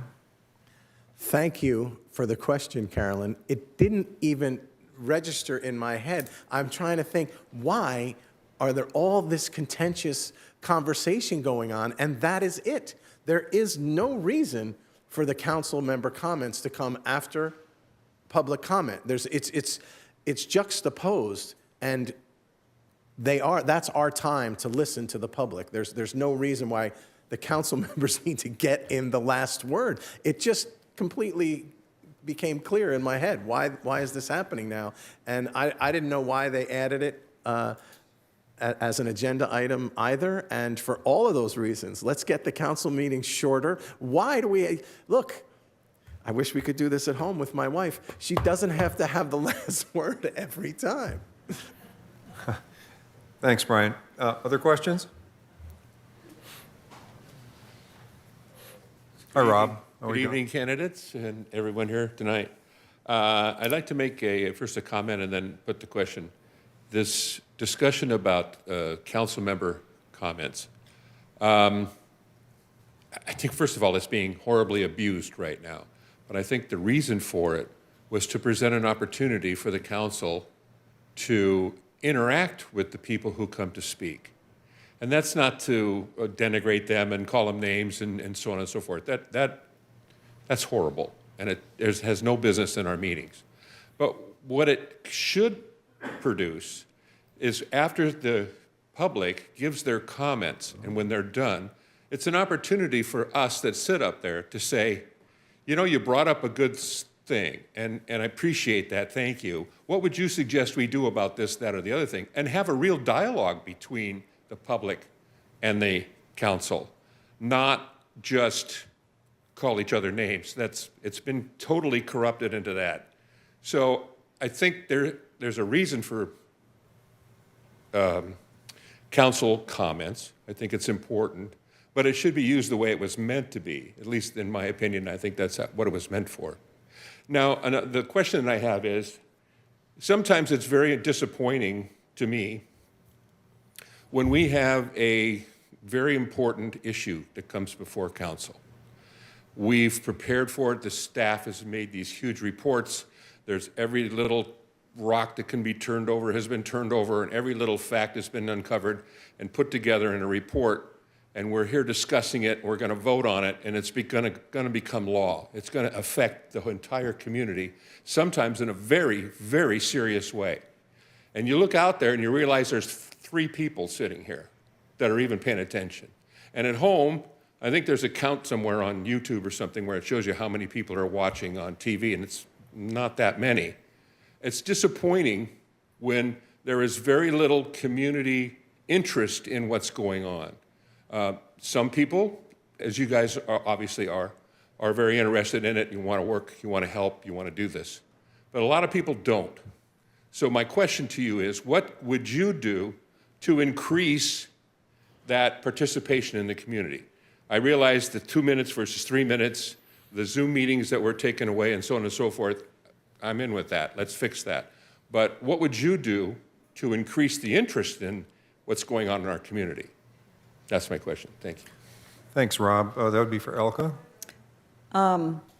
I've covered a lot of these meetings, and what tends to happen in any city is if something affects you personally or in your neighborhood, you're down here and you're protesting, whether it's the housing element, whether it's Starbucks, whether it's a new daycare center.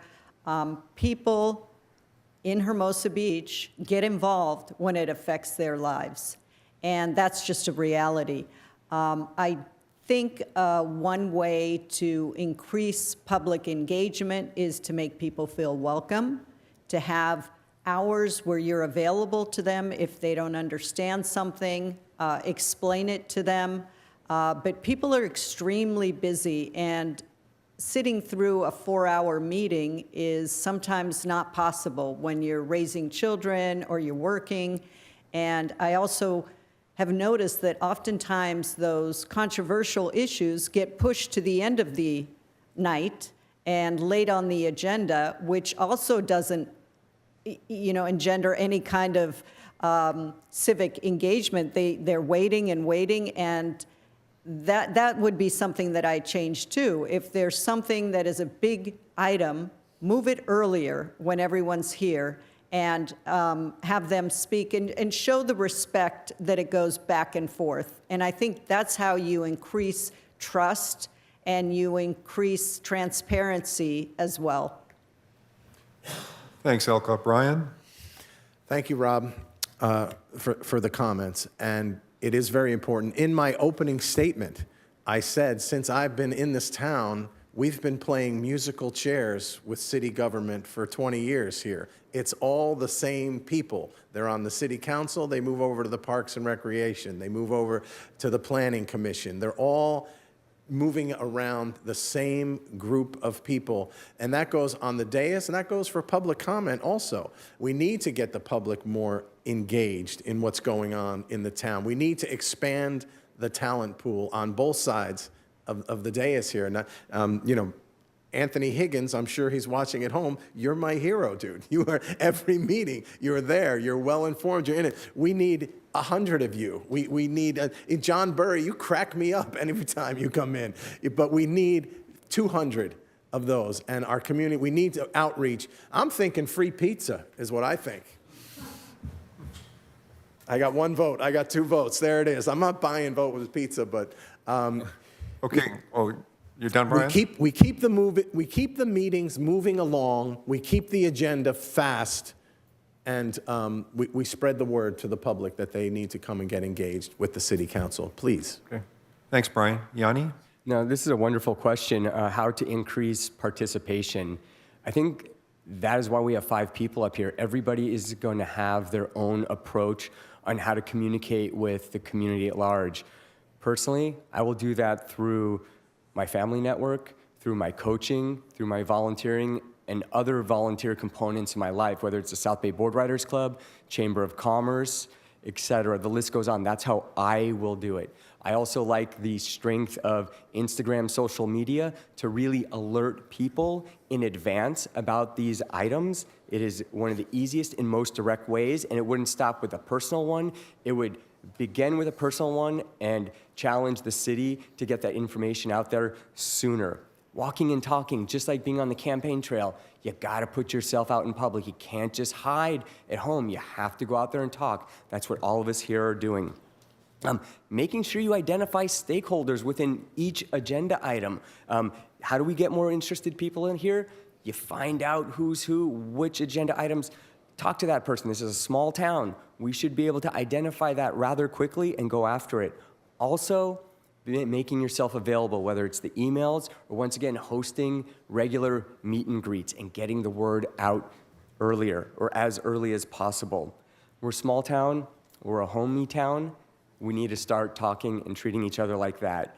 I do love the idea of moving agenda items forward. We have that ability to reprioritize agenda items, and we all know which ones are going to be the hot button ones, the controversial ones, the critical ones. That should be priority number 1. That should be something that's addressed by the council at the beginning of the meeting. This was an excellent question. A lot of great solutions I heard from the other candidates. Rob, thank you for bringing it to our attention. I hope we answered your question satisfactorily. Thanks, Yanni. Anybody else? Rick, come on up.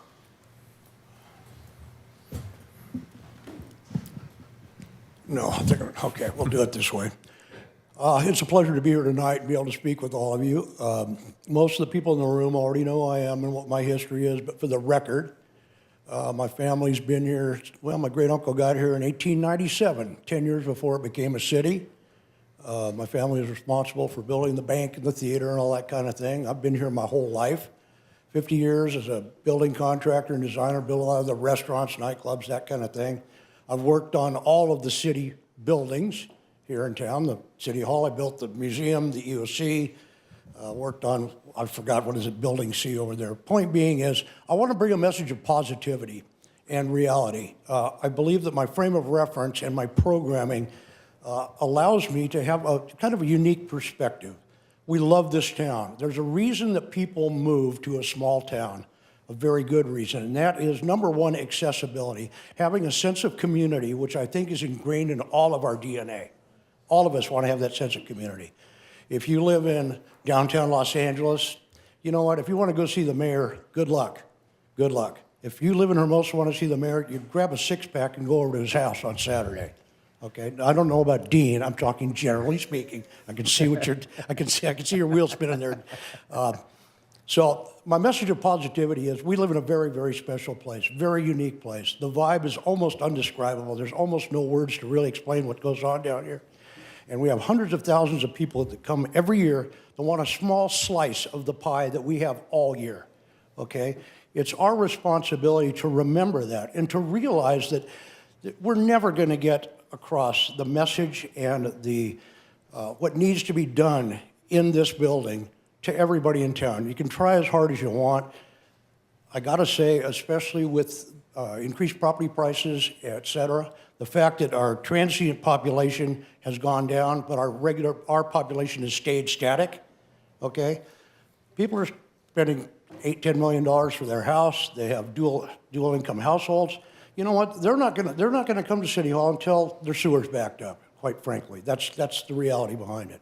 So there's a chosen few, there's a few people, our city council, our commissioners, et cetera, that have to make these decisions and have to keep conscious of the fact that we've spent 117 years figuring out how to run a 1.4 square mile city. We figured it out already. I think that we should quit trying to reinvent the wheel. We have to keep up with technology, but this is a very special place, and I'm watching it fade away. We need to keep people that understand where we are, what we're doing, and why we're doing it. Because I want my grandkids are the 7th generation of my family in Hermosa. I'm proud of that. I am blessed beyond words to say that I got to grow up here. I was a teenager here in the 60s. Let's not even go any further with that one, okay? Thank you very much. I really don't have a question for you guys. I just wanted to go on the record. Do what you got to do and do it right, you guys and gals. Thank you, Rick. Thank you, Rick. Thank you. Anybody want to do quick comments on that? Or? No. I Okay. think we're good. Any other questions in the audience? Do you want to comment? Yeah, come on up. Oh, sir, go ahead. You want? We'll be getting to it. Hi, my name is Roger Durline. My family has been in this city for about 50 years. Myself a little bit less. I moved away for 30 and moved back about 10 years ago. My kids have gone to the schools here. I went to South School back when there was such a thing. And I actually knew your brother, Elka, back in the day. You're speaking a little softly. Okay. Oh, yeah. There was no negative remark about the Beach City Health District, and I just want to maybe urge some caution on that in one particular area. And I think that the Health District, probably in general, does a good job, and I have absolutely no issue with their elder care program. That's all for the good. My concern is with the Alcove program. I've been there, I've met the staff, and for those who haven't looked at it closely, that place is also probably does good for a number of kids, but it's also strongly informed by an ideology that I think is harmful, and that's gender ideology. And this is the idea that some children, some young people are born in the wrong bodies and need fixing chemically and even surgically. And Alcove holds twice monthly gender expression power hours in which children are affirmed in the idea that they might be wrong and need this kind of fixing. Again, Alcove can see kids as young as 12 without parental consent or knowledge, I think by state law. Alcove has held meetings with kids 12 and up with a sex change physician last month. Dr. Asamoah from the UCLA Gender Health Clinic. This needs more scrutiny.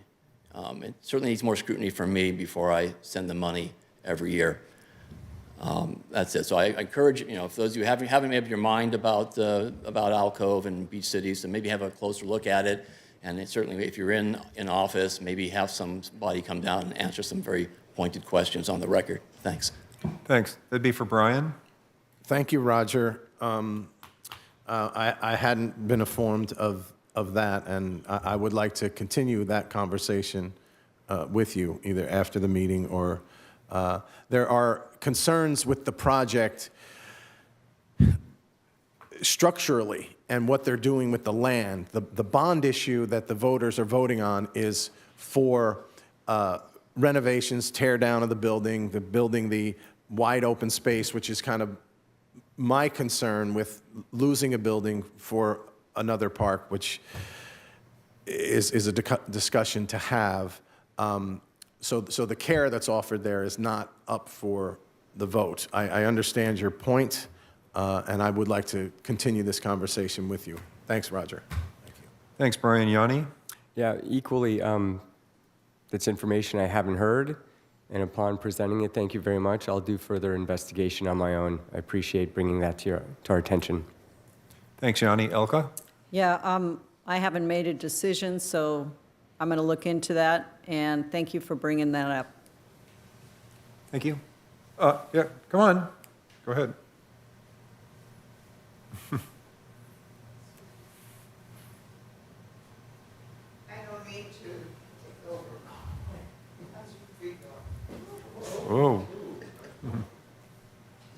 I don't mean to monopolize the situation, but I do have a question for you. When I asked the current city mayor this question, he said, "I don't even know what to do about it." What are you going to do or say on October 7th? And if you don't remember what happened last year at October 7th, I'll be very happy to tell you about it. It's probably one of the worst days this world has ever experienced. Can you give And us I'd a like to quick see- explanation? October 7th? Yeah. That's when Hamas invaded Israel, killed 1,400 people and 250 hostages.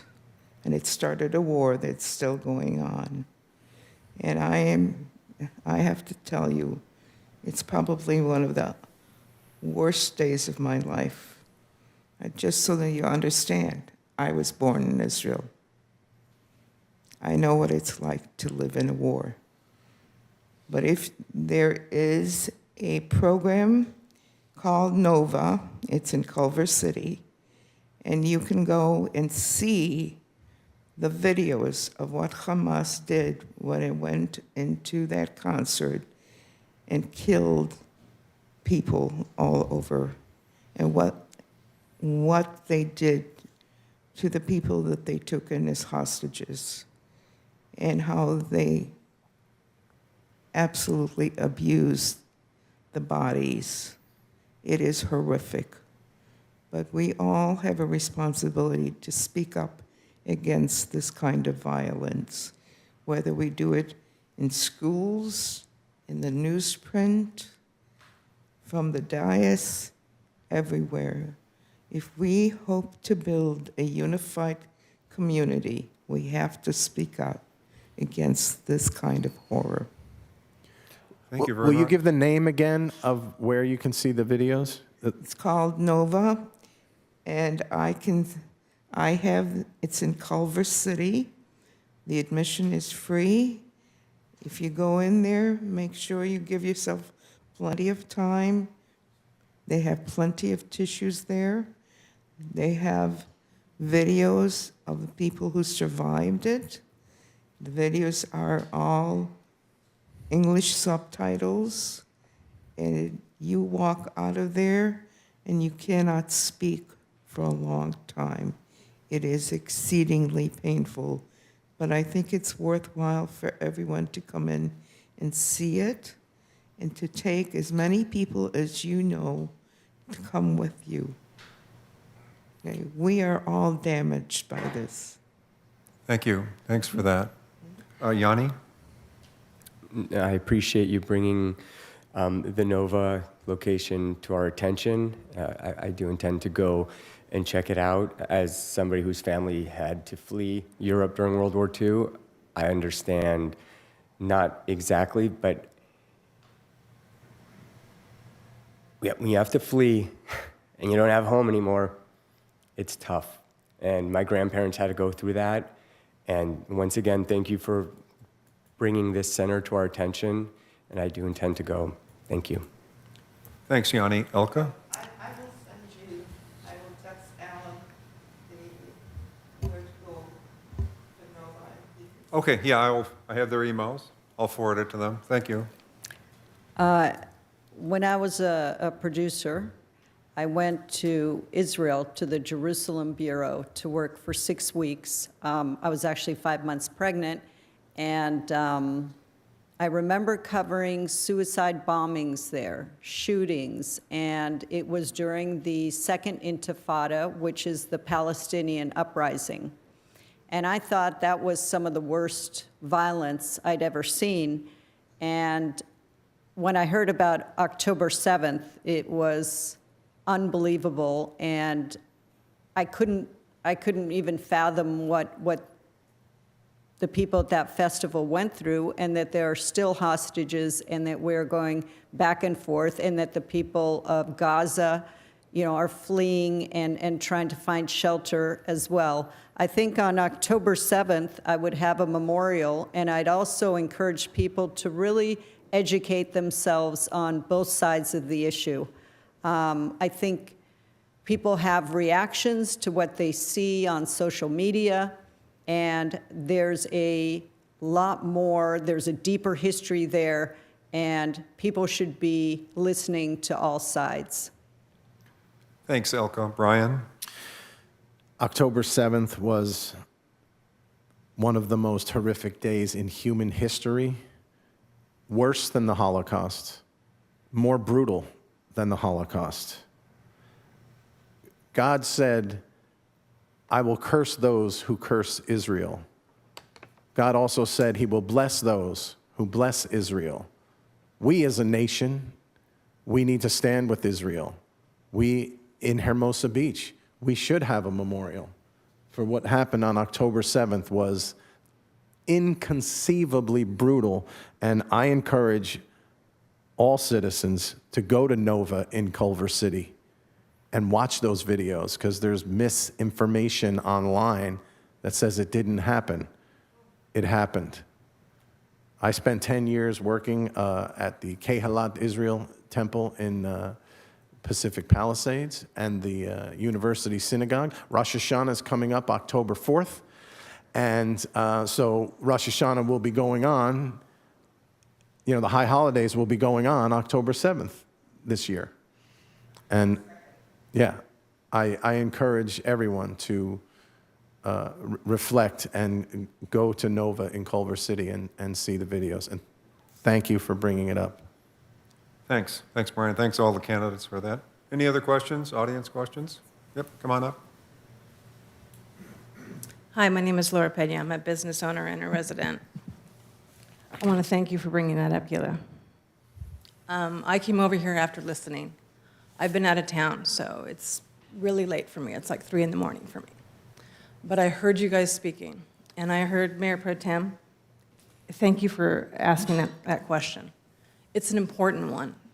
In the last 4 years, I've probably been to 90% of the city council meetings. So I've listened, and I've contributed, and I've spoken up. What got me going, what got me started, was in the pandemic when we were all shut down, when our businesses were shut down. And the mayor, Mary Campbell at the time, created an economic development committee. And she had, with the city council and the planning commission, convened a committee for 2 years. And they asked our businesses, they asked 19 of us, business and property owners, to come in, weigh in on Zoom meetings twice a month for 2 years. Plus, we had monthly meetings. We engaged, the business community engaged, thoughtfully, respectfully, and we contributed in what I believed was a partnership with our city leadership. Now, I understand that the 30 economic development strategies that were adopted by City Council were unfunded. The money that was allowed to go as far as we did came from the American Rescue Act, I believe.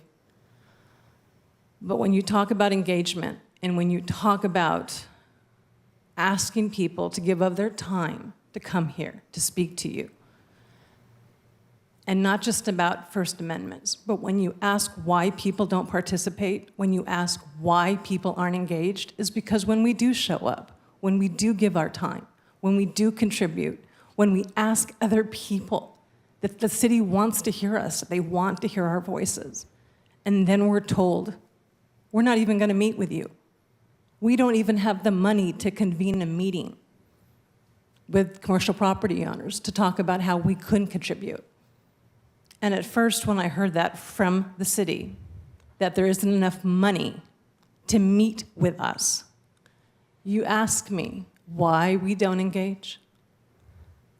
I need to know from you three, what are you going to do differently so that when you have a community that does engage for 2 years, that those efforts are not ignored, are not deprioritized, are not stowed away in the consent calendar to get received and filed every single year and not at least given the light of day? What are you going to do differently so that we can believe again in what you say? Thank you. Thank you. Important questions, and thanks, Gila, for your important questions. Elka, you'll be up next. I think what's important to do is to shift our priorities. And one of my priorities is to support businesses. And I have read the Economic Development Committee report, and it's obvious that you spent a lot of time on that, and there was a lot of thought that went into it. And I think it's kind of a slap in the face for the city to say, oh, we don't have money to meet with you, we don't have money to put lighting in the downtown, we don't have money for wayfinder signs. I would say find the money. Do this somehow. Don't hire 2 full-time people that review film permits when we have these other issues that are more important for our businesses and our residents. And I realize that I am one person. I would seek other people on the council to support me on this and not accept no as an answer. I've talked a lot to people in other cities, particularly El Segundo, and they have a very pro-business policy, and they have a motto: how can we get to yes? And I think that's what we need to do here. Instead of just no, no, no, how can we get to yes and get things done? Thanks, Elka. Brian? Thank you, Laura, and welcome home. Thank you for coming down. The proof will be in the pudding, and I want to spend time and work with business owners to get to yes and to get things done. The way to force the city to do so is the permitting process, and the building approval planning has to be time-based financial reward. Someone who's paid for permits or paid for a building plan to be approved has got to come before new business that comes into the committee, and if it exceeds, pick a time, 30 days, 60 days. Sometimes it's years before permits are looked at. So let's be generous and call it 90 days. So if the permits are paid for and the plans are approved and 90 days pass, they get that money back. And if they're waiting to do business for a variance or an easement to be done, they have to be allowed to proceed with business until the city can approve or change the plans that they've already paid for. So there has to be a financial incentive for the city to get it done. And I don't know if you got to watch the part, but I think the inspectors need to come back to work on Fridays and get some work done. I mean, every single contractor in town knows if you want to do something, do it on a Friday, because nobody's coming to see you, you know? So the backlog is intense and it's frustrating, and I can tell you that if I'm lucky enough to be elected on city council, I will forge that path forward. Thanks, Brian. Yanni? Thank you very much. Great question. How am I going to do things differently? When I hear that there's not money to meet, that sounds like a pretty easy solution. You know, this town is built on a DIY mentality that's do it yourself. If I hear you can't do something because of budgetary restrictions or Friday's office is being closed, come and find me. Let's schedule an appointment to meet and then start taking those incremental steps, making our voices be heard. I keep going back, 10-year Parks and Rec Commissioner. You guys are gonna, walk away knowing one thing, that dude's a Parks and Rec Commissioner for 10 years. But I've worked on projects that have not been executed. I understand that frustration. You're gonna get somebody with that experience and frustrations when things don't get accomplished. So I'm available to everybody. I'm gonna apply a DIY attitude to making things get accomplished, but it all starts with availability and listening. Thank you. Thanks, Yanni. Yeah. Okay, any other audience questions? Hey. Yeah, come on up. Oh, Since they're taking second shots, I have a quick question on the Beach Cities Health District. Again, I'm Robert Aronoff. It's my understanding that the Beach Cities is going to pay for this bond issue, but that the project will be open to anyone in the area, South Bay. So my concern, and like Elka, I haven't made up my mind, but my concern is voting to pay a tax for just us paying a tax that's going to benefit other people, and they should finance what they need more equitably. Any comments on that? yeah. Let's see, hang on here. It will be for Yanni. You know, I keep hearing a lot about community. Our neighbors to the north of us, Manhattan Beach, and our neighbors to the south of us are all part of this South Bay ecosystem. So I look at this as part of that ecosystem. We do business with our neighbors to the south and the north. We socialize with our neighbors to the south and the north. And Beach City's Health District is what's called a community anchor. At least that's what I refer to it as.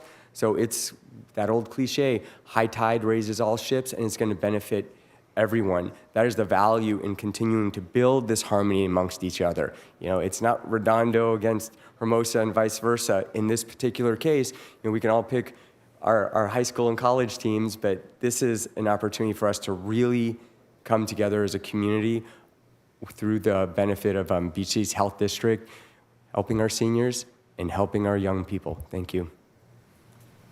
Thanks, Yanni. Elka?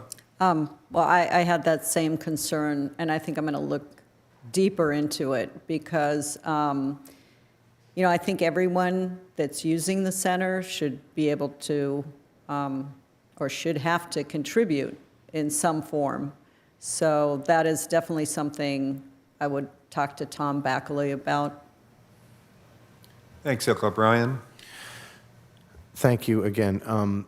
So the land and the buildings are jointly owned between Manhattan Beach, Hermosa Beach, and Redondo. It's the three of us. We own that property. Any revenue that's generated, when I go there and I get my best X-ray in town, that's revenue that comes into the three cities equally. So we can't have a bond measure of that Torrance is going to come in and other cities are going to pay for it. They will pay for it by paying for services that we offer there, but the land and the buildings are owned by Manhattan, Hermosa, and Redondo. And when we sell it, we'll get all that money. Thanks, Brian. Anybody else? Questions? Hey. Hi, Dean. There's a guy we know. Hi, Dean. Where's the hammer? Thank you. Thanks for putting this on. Yeah, it looks like everyone in this room's had a chance to ask a question, so I'll just try to do a follow-up on this. I'll give you more than 20 seconds. No. Gee, thanks. Take as long as you want. Time's up. Time's up. I want to ask a follow-up on the facilities question to see if I could get a little more understanding of how these candidates fall on it, because the council is practically split right now. Some want to renovate current city hall, some want to build a new one. So I'd like to get a more clear understanding if you could explain a little more about what could be done, because the new candidate that gets elected will more than likely could be a deciding factor. Do we wait until 2025 for that committee to come back, which most likely would end up being split again, some wanting renovation, some wanting to build a new one? Or if one option is favored to the other, what's in the best interest of the city? And then would there be new direction given to that committee after the new city council convenes to appropriately speed roll this a little faster than waiting until 25 before anything comes back? So if you could answer something along those lines as to what would you do when you get elected on the city council, or are you going to wait till 2025? Thank you. Okay, thanks. Mayor Dean Francois. Elka, you're up. Well, my position is not to build a new civic center. The city staff works 4 days a week, and I think we could renovate the existing building and do it more cost effectively. I'm not sure people want a hotel right in the middle of Upper Pier Avenue. We have 10 hotels here, And the public-private partnership needs to be hashed out a little more. What exactly does that mean? And is that hotel really going to pay for a new civic center? I also know that a lot of city business is done online. So who's really benefiting from this? Probably the staff more than the residents. And, you know, people I've talked to want a dog park. They want money to go into fixing the bathrooms at the beach, other projects that are perhaps more important. Thanks, Elka. Brian? Thank you. And yeah, I do want that dog park, so thank you for remembering. I have watched every presentation that Fullerton Consulting gave to the city, planning, Parks and Rec, and to the city council. I actually borrowed from Rob Saman. We paid $100,000 for that Fullerton Consulting plan. And like I said, in the meetings that I saw, they were funneling us down option number one, where Mr. Fullerton said that it would be $100 million, $120 million. I borrowed from Rob Seaman, who in 5 minutes said, we've got that building there, why don't we build, this took him 5 minutes to come. So if you look at, and Dean, to answer your question directly, what I do is we must revisit that. I was completely against trying to do a new civic center, civic facilities, a plan and start building on that until I toured the police station with the chief of police and Captain Phillips and Captain Callahan gave me a whole tour. It is in disrepair. It needs to be brought up to current standards. If you look at the presentation, I actually have it. If you email me, if you go to my website, briansheil.com, S-H-E-I-L, they spelled it correctly, I can send you the PowerPoint. If you take the plan and take the second half of option D, which is that building that Rob talked about, and the second half of option C, which is parking where the tennis courts are, underground, subterranean, that is doable. And it's not going to, what bothered me about Fullerton Consulting was it was very polished, a presentation, and it did portray our facilities very poorly. And he said that to renovate the police and build over there, it would only be $10 million one way or the other. So $120 million was his target. And he said, if we do anything else, any of the other options, it would only be $10 million one way or the other. I reject that completely. There's no way. You can renovate that building. You can build new on that lot that we own, and it will probably be $100 million. But that project for option A will be $300 million, no question. That's a massive project, and the hotel, and I live right there. The dirt and the congestion, and I can't even imagine the years of just destroying this corner of Hermosa Beach. Right. Thanks, Brian. Yanni?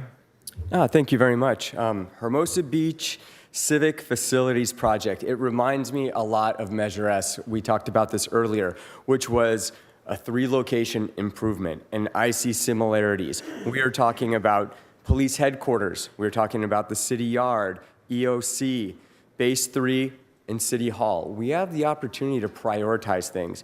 Straight out the gate, City Hall is probably the lowest priority of this list. For me, the highest is the city yard. I'm sure everybody's walked by there. If they haven't, take a look. It needs some help. And speaking to the staff over there, they would like some help too. It leaks over. Just talk to John Cordova. Also, in reference to the police department, when I did my ride-along, I spent a good hour talking to the officers there. They were content with their facility. You know what they want? They want technology. They want the equipment to keep Hermosa Beach safe. Number 2 on this list, for me, is the EOC. So we have the ability to identify which facilities we prioritize. That's why working with this community engagement group is so important, and I don't believe in steamrolling that portion of this project faster. We need to take our time for community outreach. It starts on the 29th and it concludes on 6/26/25. That's a lot of time for community outreach, to digest, listen. We were just talking about listening to the community. We're in no rush here. We are in no rush to make these decisions. And once again, prioritizing other projects, when it comes to CIPs, dog parks, skate parks, covered in the Parks Master Plan that's coming around the corner. And also, as a Parks and Rec Commissioner, I have for years talked about improving the 14th Street bathrooms. Those of you who know it know that that's probably the scariest place in all of Hermosa Beach. It hasn't been touched for probably half a century. So that's my thoughts, but we have the ability to a la carte the facilities project. Thanks, Yanni. Can I addendum to this Yep, real quick, go ahead. discussion? And Rob, maybe you can help me on this. I thought that the city yard was taken out of the project, and the city yard would be separate. All right, so city yard is a separate project. It's not in the Fullerton Consulting project, which definitely needs to be done, top priority. And also base 3, which is right down there where the farmer's market is, and you can come and see Yanni and me. And will you come to the farmer's market with us tomorrow? I'll be singing. Yes, she's singing with me. All right, so we're going to be singing at the farmer's market tomorrow. That's base 3. That building can be done like that. It's a standalone. I'll do it. I can do it myself. All right. Well, let's go to the farmer's market. Sounds good. I'll bring my dog there. Yeah, I've been there for the last 3 weeks, so yeah, it's a great corner to hang out at. Thank you. Is that it on audience questions? We'll wrap it up here with final questions, okay? I wonder if I could ask the camera operator to, you know how you're putting the names, lower thirds for the candidates. Could you put a lower third when I'm talking for www.hbneighborhood.org?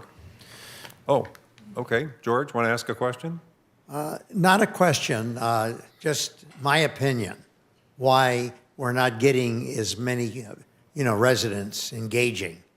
First of all, and you already, brought this up, running for this state assembly seat, and I'm going, there's 12 cities in this assembly district, and I'm going to these other city council meetings, and I'm introducing myself.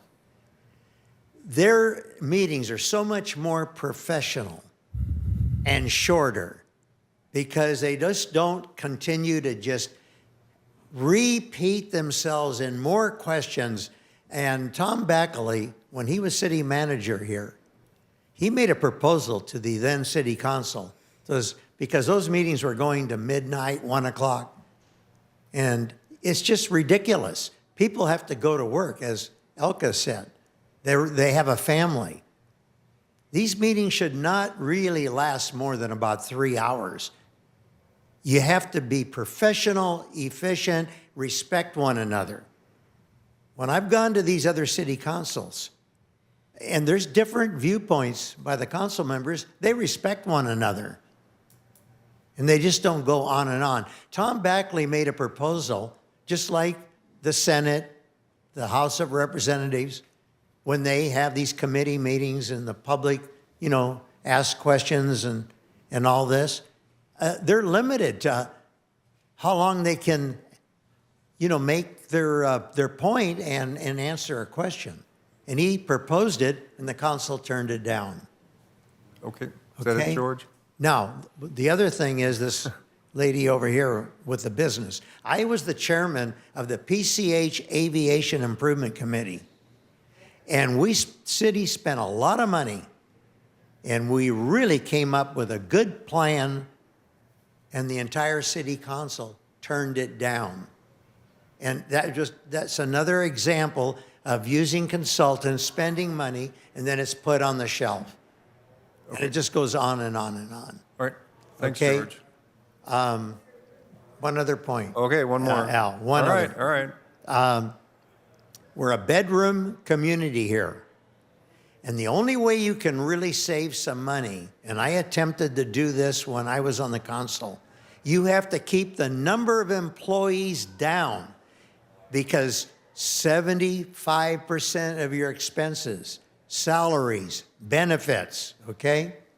You cannot really save much money unless you reduce the number of employees, and you need to do more sharing with our neighboring cities, Redondo and Manhattan, because you'll never have a large enough staff as the larger cities have. Thank you. Thanks, George. Quick comments on that, Brian?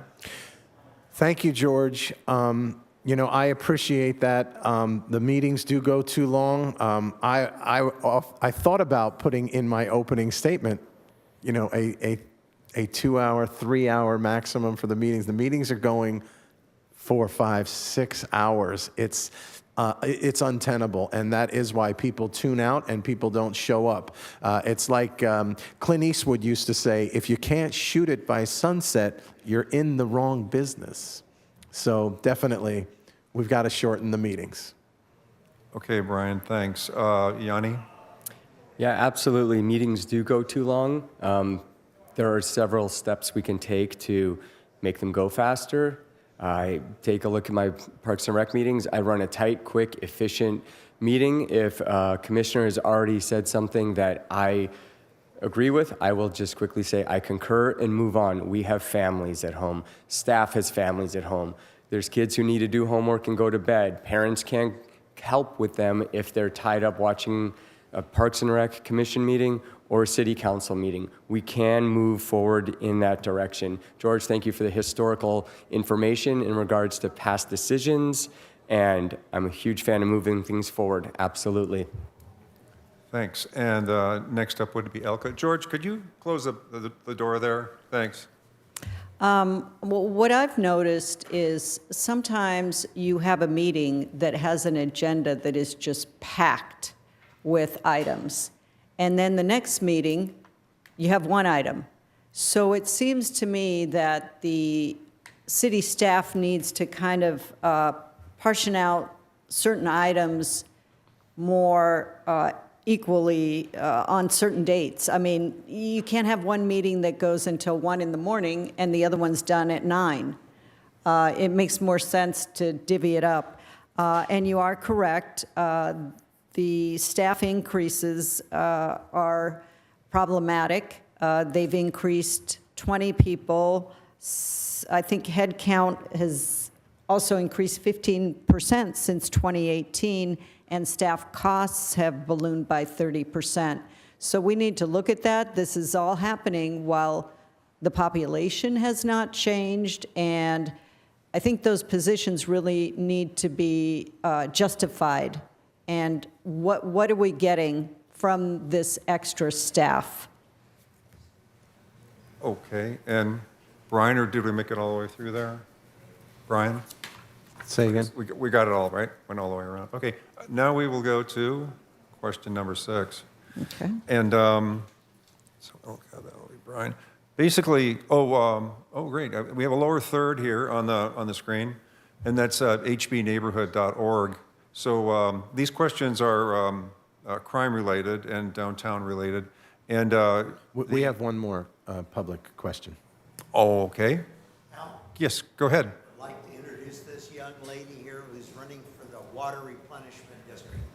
Okay. I'd like to introduce Yeah, yes, ma'am, go ahead. Thanks. I'll be really brief. My name is Elizabeth Peterson. I'm running for the Water Replenishment District Division 2, which covers Hermosa Beach. I'm a Rancho Palos Verdes resident, but the Water Replenishment District's really, really important. It manages the groundwater, and we get 50% of our water from groundwater. And I have a lot of concerns about the financial health of the district. They had their bond rating lowered just last year. I have a background in Wall Street finance and a lot of passion for environmental issues. I'm worried about the saltwater incursion concerns that we have, as well as a lot of the pollution issues we have. So please consider voting for me, and I appreciate hearing everything that's happening in Hermosa Beach. Again, it's Elizabeth Peterson, and my website is elizabethforwater.com. Thank you very much. Thanks, Elizabeth. Any comments on that, or, okay? Thank you. Make it quick, Robert. I'll be very quick. I got reminded of an issue. The incumbent city council members voted in favor of the new guest residential parking pass restrictions in the past year. What is your opinion about the new restrictions, or what do you say about residential parking? Okay. Are you happy with the new event, or did you like it the way it was before? All right, thanks, Robert. Good question. Yanni? Unfortunately, I don't benefit from those anymore, but when I lived on Monterey, I understood the value of those passes. The streets are tight, parking isn't getting any better. With a pregnant wife, having the ease of the parking passes was amazing, especially the guest ones when it came to having in-laws come and help with the family. So I understand the value and the benefits that that program offers the city, especially in that part of town where parking is dense and limited. Great. Thanks. Elka?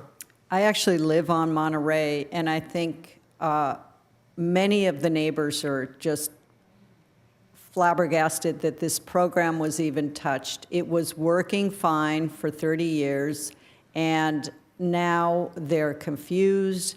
There's new information they need to scan in.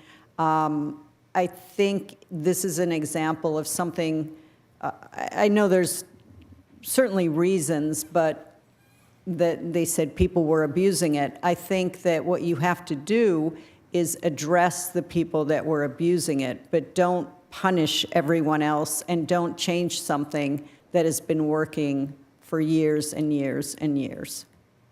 Okay, Elka, thank you. And Brian? Walking Hermosa Beach and meeting a lot of the residents that live in the affected area, I absolutely concur. The residents are confused. It should definitely go back to the way it used to be. I think Mayor and Mayor Pro Tem, please put it on the agenda. Let's go. Let's get this back. The residents liked it better the way it used to be. Thanks. Okay. Can we rebut this? Let me get on to the final question. Thank God you can. Yeah. But you know what? We really appreciate all the audience questions. I mean, a lot of the comments have been how little that the public can speak at city council meetings. So when this comes up, it's really great to have so many audience questions. So I have 3 more questions, and we'll go through them pretty quickly. As you can see, if you're looking at the screen, the lower third says www.hbneighborhood.org. So if you click on that website, right at the top, you will see it says 2024 candidate questions. So for the questions that candidates are going to be asked for this debate and all the background information. So when one of the candidates here tonight told me when they printed it, I think it was 60 pages. So one of the things we're trying to duplicate in this debate here is each one of these topics are complicated. And whether it's the $100 million Civic Center or any of the things, there's a lot of background information. And if you've been a former commissioner or a former city council member, there's a lot of stuff to go over, and then in order to come up with an answer. So we're going to go to the last 6 questions here. They're kind of downtown and crime related. And on this question here, rather than talking about crime stats, we're going to talk about a study, and basically, coming out of COVID, the city did a draft report, which was called the Hermosa Shines Ordinance, S-H-I-N-E-S, Shines. So kind of a plan to get us out of COVID and whatever. But including with that, right around that time, we had 4 police officers injured because of DUI arrests and other problems in the downtown, and other violent things happening and whatever. So what violent crime is a problem, and then the amount of time that the police have to deal with it. So anyway, in this report, this is from 2021. So we're talking about our current city manager and our current chief of police were basically the ones that put this together and definitely approved it. So here, I'll just read a couple of the points, and then we'll get right to the question. The downtown district constitutes less than 5% of total land of the city. As a result, the high number of on and off premises alcohol outlets. So those are places that sell either to where you're drinking on site or you take it home. That's off premises. In such a concentrated area in the downtown, also serves to attract those who want to indulge in consumption of alcohol beverages and engage in rowdy party-like behavior. Repeated and consistent crimes related to the sales and service of alcohol in the downtown district include, without limitation, disorderly conduct, larceny, public urination, defecation, vandalism, driving under the influence, I would add aggravated assault and rape. The disproportionate alcohol-related crime rates created by this adverse impact and disruptions to the community result in a collective, consistent, long-term nuisance. So I'll just stop there. Basically, we did a cost-benefit analysis was done, and the chief of police and the city manager had some doubts about it. They say there were actually increased costs that were not accounted for, so it costs more. So my angle on this question is not so much of the crime, which is bad, but this party atmosphere costs money, and that's what they're trying to make a point in this report. And once again, from 2021, and when it was written, we had it's the current city manager and the current Hermosa Beach Police Department chief of police were part of this report. So the question will be coming to Elka first. Do you agree with the findings and declarations of nuisance from the Hermosa Shines ordinance? In particular, the alcohol problems caused by the overcrowding and overserving of alcohol that take place at bars and restaurants in the downtown area.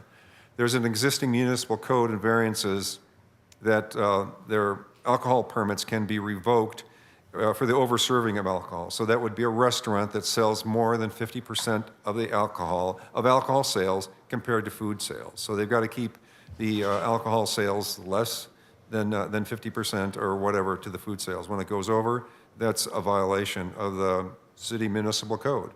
So, and basically, that would be the question. And do you agree with the findings in the Hermosa Beach Shines ordinance, which was a draft and did not pass? But like I said, it was written by the city staff, and the police department obviously had a hand in it. So that would be Elka. You would take that? Sure. So when I grew up here, the downtown plaza used to be so much worse. There were bikers, there were drug addicts, there were hippies, there were streakers. I mean, it was a mess down there. And I believe our downtown bars are pretty closely monitored. Their conditional use permits are reviewed 3 times a year, and that's more than the average city.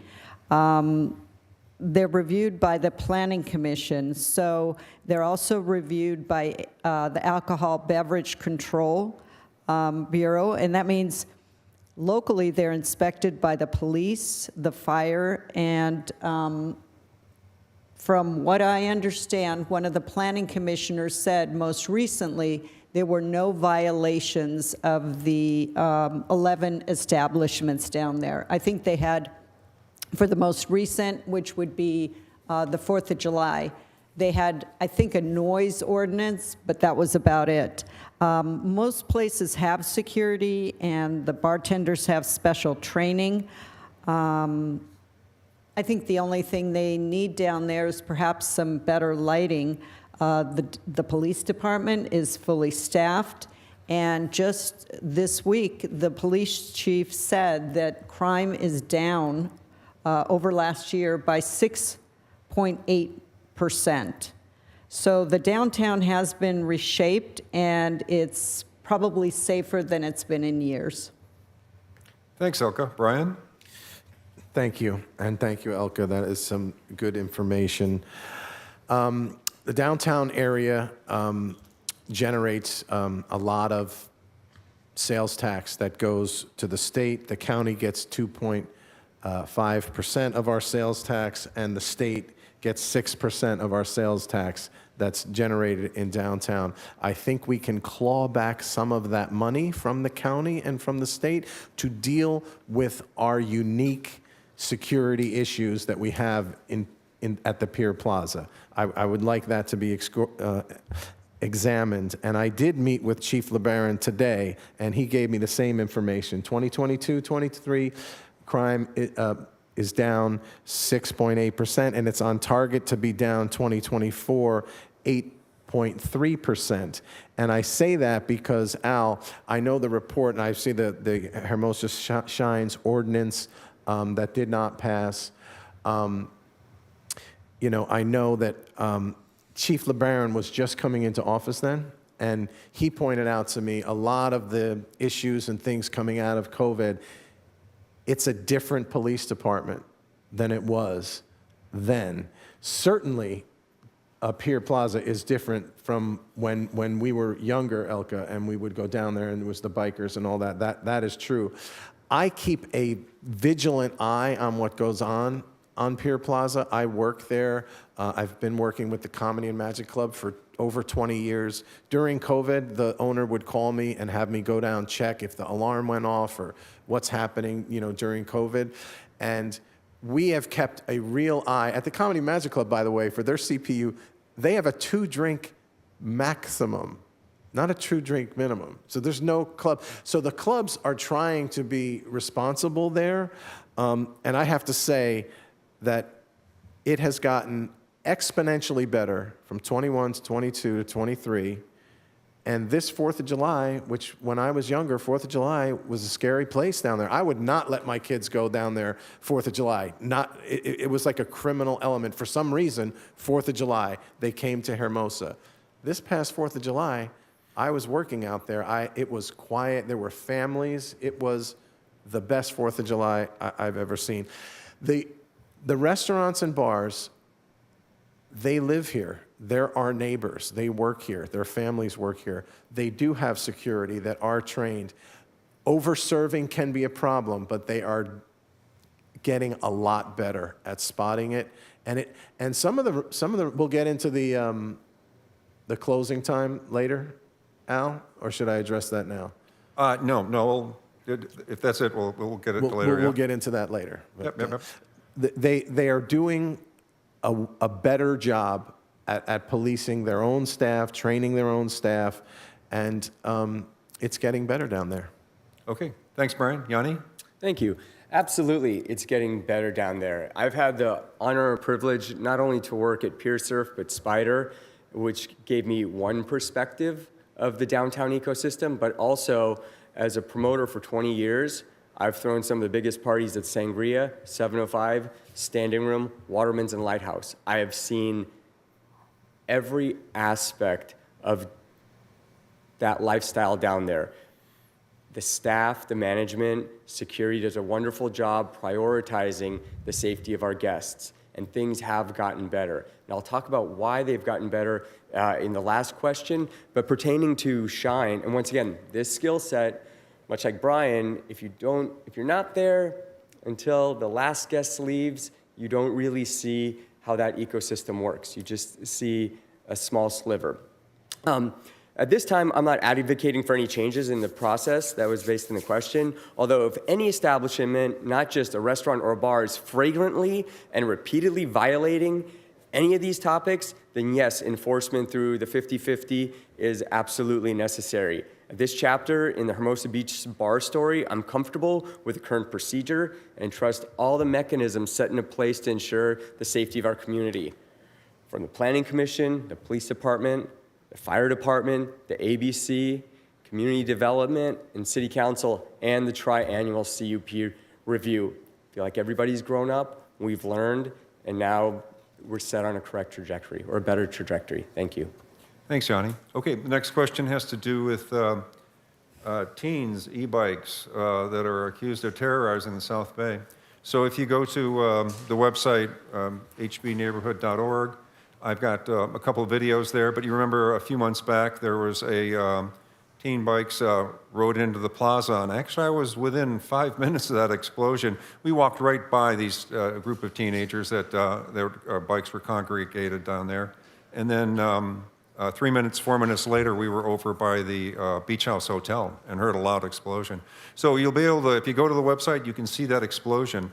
It was actually a type of firework that would normally explode in the air, and it would exploded on the ground. So the sparks were quite large. People got injured and whatever. So the question has to do with that. And then also the e-bikes tend to be going up and down the Strand, beating people up. And in my wife's case, she was walking her dog, and about 15 or so bikes came by at 25 miles an hour right off her shoulder. So that's getting a little bit more dangerous down there. Let's go right to the question. What's your opinion regarding the increased danger and violence that some of the South Bay riders of electric bikes are now partaking in? Do you believe the actions that the city has proposed will bring this situation under control? That'd be for Brian. Thank you, Al. The city has done a decent job of controlling what I like to call the Maricosta chapter of the Hells Angels that are out there. They do congregate. It is very dangerous. If we go all the way back to your question about what ordinances to enforce, pick any ordinance out of 20.12.100 that governs the Strand and Pier Plaza, any one of those, and the 8-mile-an-hour rule and the non-human powered vehicles are prohibited there. What Al's talking about, that specific example, is a gang of kids, and you've got to go all the way back to the parents for that. Those kids could be on skateboards. Those kids could be on bicycles. They are congregating together, and they're having this mob mentality, and they were terrorizing our town for a little while. It's not so much the e-bikes, it's the parents who have to control their kids, and when their kids are out doing that, they know who they are. The parents need to take action and break these gangs up. And it's not so much the e-bike, it's the mentality of that. I remember that night. I was 20 feet away from that explosion. Okay? Oh, wow. I remember that. And it was pretty scary. But that's been going on for a long time. Even before the prevalence of the e-bikes, there is a bike riding BMX crew that comes all the way. They do the whole Strand ride, and they wheelie down Pier Plaza, and they do all of these tricks. And that was equally dangerous, flying down Pier Avenue. But I do agree with you, that particular group, they have broken up, though. I don't know if you've noticed, it has gotten a lot better lately. Thanks, Brian. Yanni? Absolutely. Yes, I believe things are getting out of control regarding e-bikes. It's not necessarily the bikes, but it's the juveniles riding them and adults. This is no different than when I was a kid in the 80s, and skateboarding was a controversial mode of transportation for young people. There were groups of kids skateboarding, and I feel as a community, we solve that problem. We put no skateboarding zones in. The police aggressively went after skateboarders when they were in undesignated areas, whether it was skating the ledge at Old Alpha Beta or Vaughn's or Hermosa Valley. I was one of those kids, so I learned the hard way. Definitely had to go see the judge once or twice for skateboarding tickets, so I understand the mentality of these groups. And I compliment the city for being proactive and also giving a designated space for these activities like the skate park. Also, modifications within architecture help prevent skateboarding from getting out of control. And that's just an example of how our community solved that problem. Now back to e-bikes. This is a subject that hits close to home. My daughter and her friends were the victims of a recent e-bike assault, and it does go back to the parents of the riders. I won't go into the details of the case, but what I propose is going back to what I said earlier, e-bike safety, education. Where are our opportunities? Where are our spaces? I call the Big Lots parking lot Opportunity Island. This is where we go back and team up with e-bike retailers. Super 73, that's one of the more popular vendors of e-bikes that all these kids are riding. Work with Pedal Aces, the entity that that educates the kids and gives a certification that allows the students to ride their bikes to Hermosa Valley. We have a lot of engagement opportunity and not just villainizing the vehicle, but making things better by teaching the community how to cope with it, and we can reference the days of the skateboard gangs from the 80s and 90s. Once again, aggressive enforcement. You get a ticket, I've gotten texting tickets. I will never, ever, ever text again. So I think we do aggressive ticketing. We can do it quarterly, maybe before holidays, to just get the message out there that Hermosa Beach isn't messing around if you violate excessive speed, stunting, like Brian was talking about, and other road violations. I think our quarterly ticketing task forces, sorry. And then once again, this is a very solvable problem, and I think we're set in the right direction. And finally, the coolest thing that an officer can ever do is reward somebody who's riding appropriately and safely. If you see a juvenile using hand signs, coming to a full stop, give them a certificate to Creamy Boys or one of our other vendors. positive reinforcement is also a solution to this problem. Thank you. Yeah, thanks, Yanni. Elka? I think one of the big things we have to do is just keep up our enforcement on this. I'll tell you a story. When I was leaving the Easy Reader one afternoon, I was driving my car and I had the windows down, and there was one of those cars, the police cars that they park. They're kind of a decoy car, and there were 30 of these kids coming flying down towards Hermosa Avenue, and they saw that police car and went, "Oh no," and scattered. So they know what the rules are most likely, but they try to get away with doing what they can. And with the police there monitoring them and watching them, I think it will course correct some of their behavior. And I think when I was young, I had a moped. I had to be 15 and a half. I had to take a test on how to drive it. I had to have a helmet. So I think eventually you'll have some state laws coming down on this as well. Thanks, Elka. Oh, 2 more questions and then closing comments. So this one's pretty quick. There was a ICMA police operations report that was funded by the city, and it was about the Hermosa Beach Police Department and Hermosa Beach. And that was from 2011. And basically, it's kind of a comparison to I'm quoting from what it said then to now. And in a quote from that report says, several community members noted the lack of traffic enforcement, both for moving and parking violations. These observations were validated by the sworn personnel.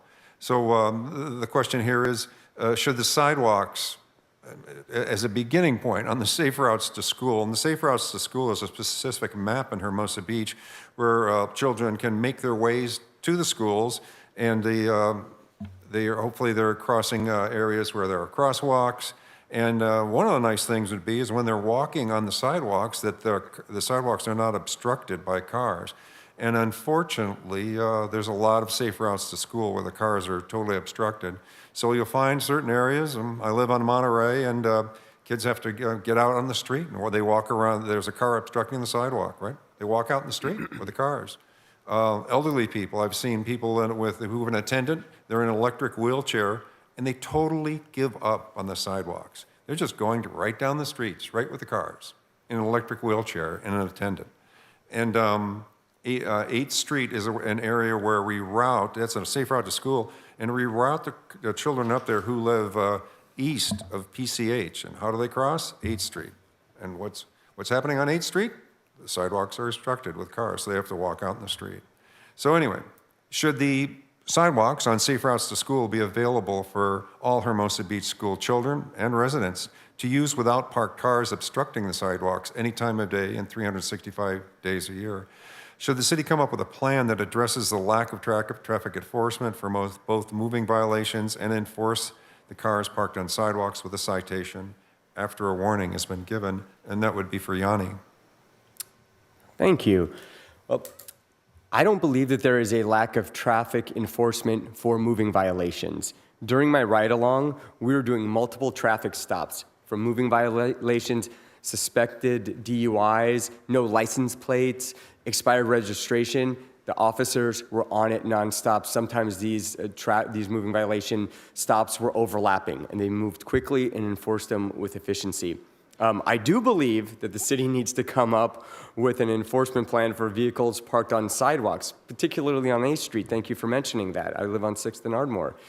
There is a safe school route. Whether it's a safe school route or not, pardon me, no one should ever have to step off the safety of a sidewalk as a result of somebody parking their car in a pedestrian pass-through. See something, say something. Non-emergency number is 310-318-0360. The more people bringing this to the city's attention, the sooner we can move forward with correcting this problem, because you shouldn't be able to park on a sidewalk.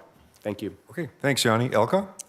Yeah, there should be no people in electric wheelchairs or kids walking on the street, especially at 8 in the morning when everyone is going to work. They're trying to get their kids to school, and it's just a very volatile, dangerous time. I, too, did a ride-along like Yanni, and I think there were about 4 traffic stops. One person didn't have a license, another one didn't have a registration, the other one, they potential DUI. So they are actively enforcing. And this was some in the downtown area and another one a little further up on Pier.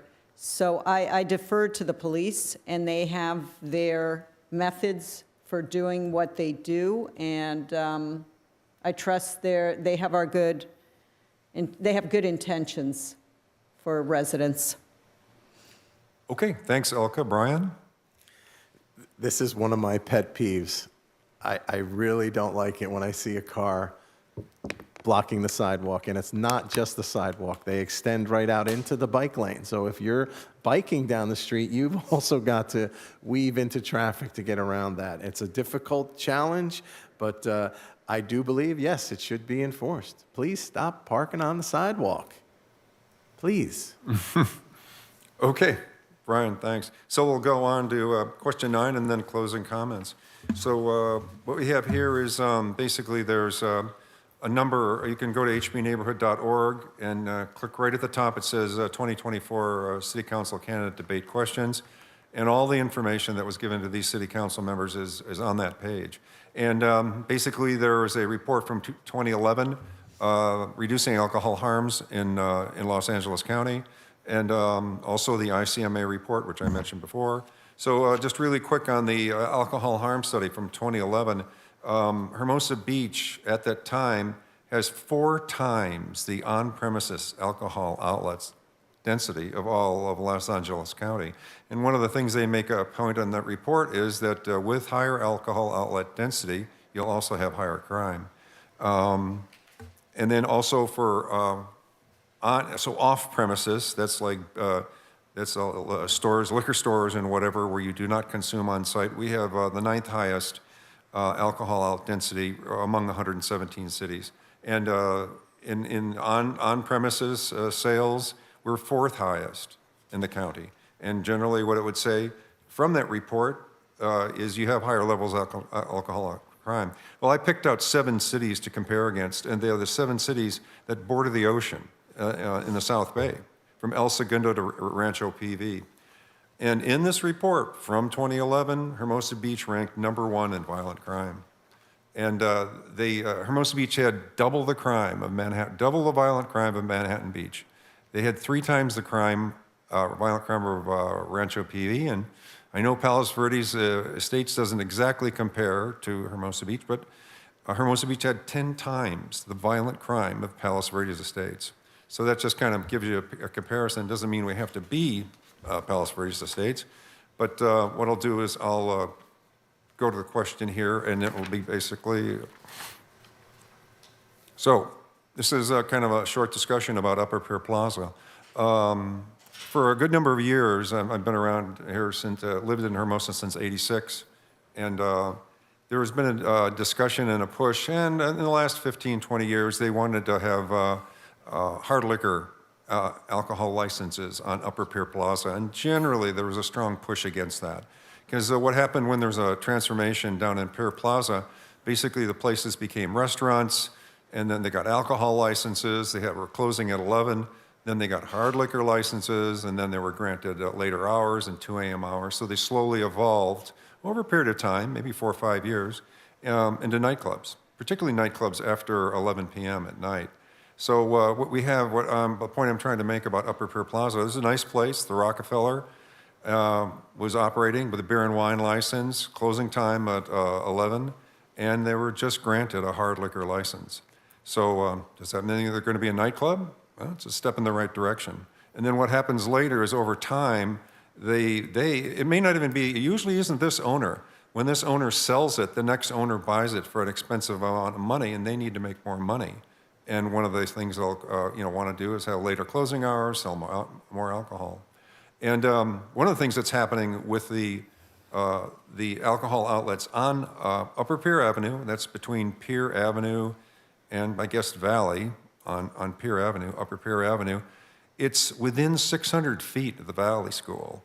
So the ABC has specific legislation against granting alcohol outlets within 600 feet of a school. Also within 100 feet of where people live. Same way, the Upper Pier Avenue, people are within 100 feet of those alcohol licenses. It's within 600 feet of a school. It's also a safe route to school.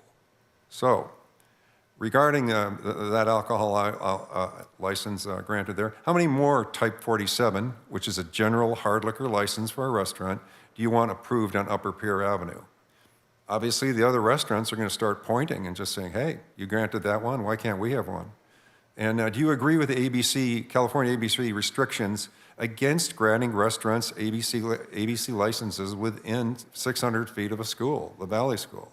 What's your opinion on the city granting 2 a.m. closing hours to any alcohol serving restaurants on Upper Pier? So they haven't done that yet, but all they have to do is ask, and if you get 3 city council votes, you got it. So that would be for, let's see where we're at here. That would be, Elko would be up next? Okay, well, I guess let's take the one 600 feet from a school. Obviously, I don't think anybody in their right mind would want that. The Planning Commission regulates all of this pretty well, and they also approve any kind of new businesses, and they study reports and speak to the business owner. And if Rockefeller wants to serve gin and tonics till 11 at night, I don't have a problem with it. I think it's not going to become a nightclub. It's too close to residential homes. It's not like the downtown area that is surrounded by parking lots and open space. So I just don't see that as happening in Upper Pier Avenue. What was the other question you had there? Oh, and the alcohol outlet density. I think those figures were from 2011. Since then, the chief said there is a reduction in crime, and I have to believe his numbers are correct. So that is also something that is trending, I guess, the other way. Okay, thanks, Elka. Brian? Thank you, Al and Elka. Upper Pier Avenue will never be the plaza. It is a different animal. Rockefeller is a very nice restaurant. I happen to know the numbers that they do: 65% food, 10% beer, 8% wine, and who knows what the gin. It's a low percentage of hard liquor for a restaurant like that. I also have to question that 600 feet. I did a Google map on it. Yeah. Is it 600 feet? To the boundary, yeah, to the boundary of them. Really? Yeah. Okay. I do. And also within 100 feet where people live. Yeah, that is an issue. I just have to point out that Upper Pier Avenue is just a different neighborhood than Lower Pier. And even the next owner that comes in, Upper Pier will still be Upper Pier, and it will still be surrounded by residents. And it's just not going to turn into a nightclub. I like it too. Okay, Brian, thanks. Yanni. Awesome, thank you very much. Compliments to that alcohol matrix. That was amazing. It was a great read, and it was really well organized. I feel 600 feet is not far enough from the Hermosa Valley School, so let's double that. I have seen and been immersed in the evolution of the downtown Hermosa business ecosystem from the days of Pier 52 and when you could park your car in front of Diana's or Mermaid. The plaza has changed. And in its new iteration, we've all agreed that it's much safer. Furthermore, the culture of alcohol consumption has recently changed. So this statistic from over 14 years ago, I don't think we need to reference. We should probably look at something more contemporary, because what's happening is we're seeing Gen Z consuming more alcohol because they watch their parents drink too much, and also a lot of those folks are using cannabis. So that the culture has changed. but the problems drinking brings hasn't gone away. That is still there. One solution is to reduce the intensification of late-night partygoers. How so? By staggering closing hours, giving existing restaurants who have beer and wine the option to trade closing hours for liquor licenses. What would have happened to Susie's had they chose to take that option? Would they still be here? We don't know. As far as issuance of new liquor licenses on Upper Pure Avenue or anywhere else, it needs to be done case by case. Consultation with Chief LeBaron, Planning Commission, City Council. The right questions need to be asked of the people who are asking for these liquor licenses. What is the applicant's track record? Do they have a history of CUP violations? What is the size of the establishment? Where on Upper Pier are they? Where are they on Aviation Corridor? There's a lot of questions. Personally, I don't have a problem issuing a liquor license to anybody who wants to have one on Upper Pier, provided they're closing at 11 o'clock. Also, that concludes my answer. Thank you very much. Thanks, Yanni. Okay, we're going to go right to closing comments. We're going to be done before 10. And first up will be Brian. 2 minutes for closing comments. Thank you all very much for watching this again, and thank you, Al, sincerely. You do a wonderful job. Thank you, candidates, for being here. And it's been a pleasure meeting the candidates. It's really been a pleasure meeting both of you and going out on the campaign trail. I'm really enjoying the process. I'm enjoying meeting all the Hermosa Beach neighbors. Please visit my website, brianschiel.com. It's spelled right there. And, you know, I do get to work at the Comedy Magic Club and some other entertainment places in town, but I also run a business. My business is called Entertainment Services, LA. I've been working in video production for 30 years on some of the toughest shows. I still work on America's Funniest Videos. We film at Manhattan Beach Studios. I do know how to run a business and run a budget and deliver a product on time. And, you know, we have currently 5 employees, but we've had 35 in the last, few years. It fluctuates a lot. We film a lot of the shows that you watch now. We're working with the Beach Life Festival again this year.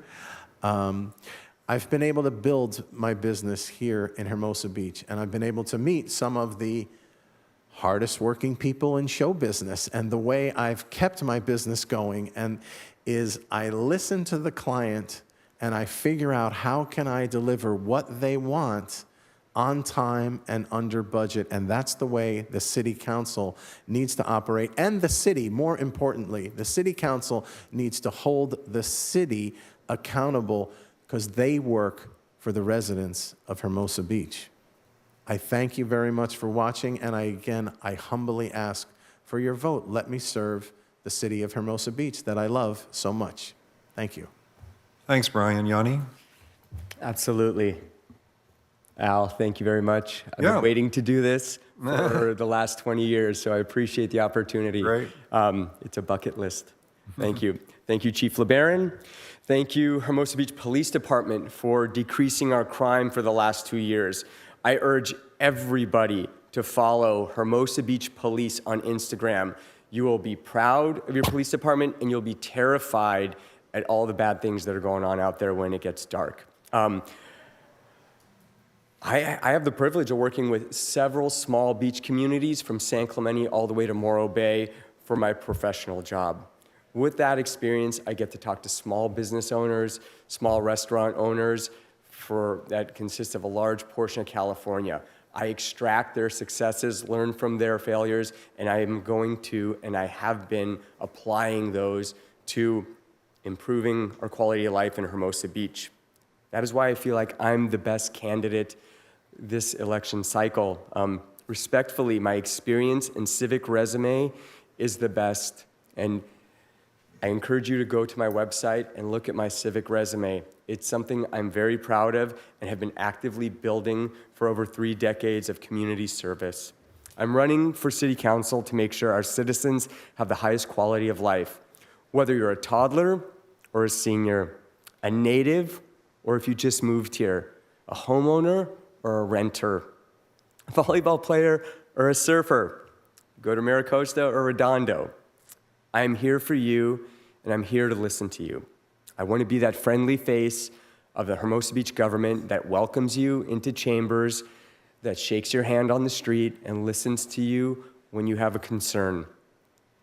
I want to make sure that your quality of life in Hermosa Beach shapes your life the way it shaped mine. I'm respectfully asking for your vote, and I love you, Hermosa Beach. Thank you.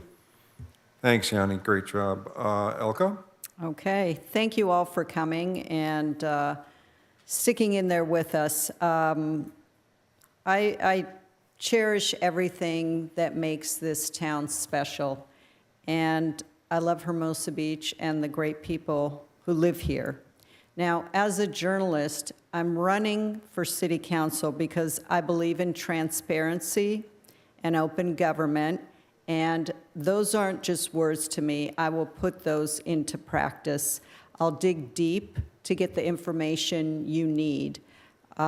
When the city presents a staff report, I'll ask questions. I won't just agree with it, rubber stamp, whether it's a consultant, a study, or finding.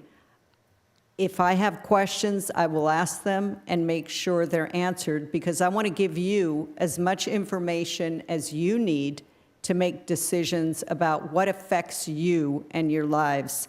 I'm going to work hard, and this is more than a part-time job. It's a full-time job, and I have the time and the energy to devote to it. And we all deserve a well-run city that puts residents and our local businesses first.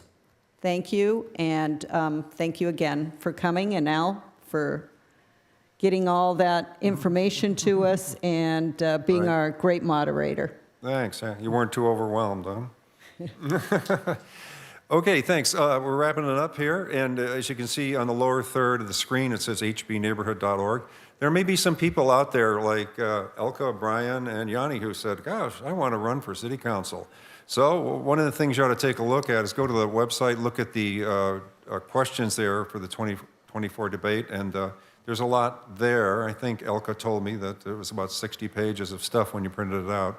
But it's very similar to being a city council member or on a commission. You have to read a lot, study a lot, and all the questions that they went over here tonight are difficult. So I want to thank everybody and check out the website. And I really appreciate Yanni, Elka, and Brian. You did a great job. So glad to have you. Good night. Thank you.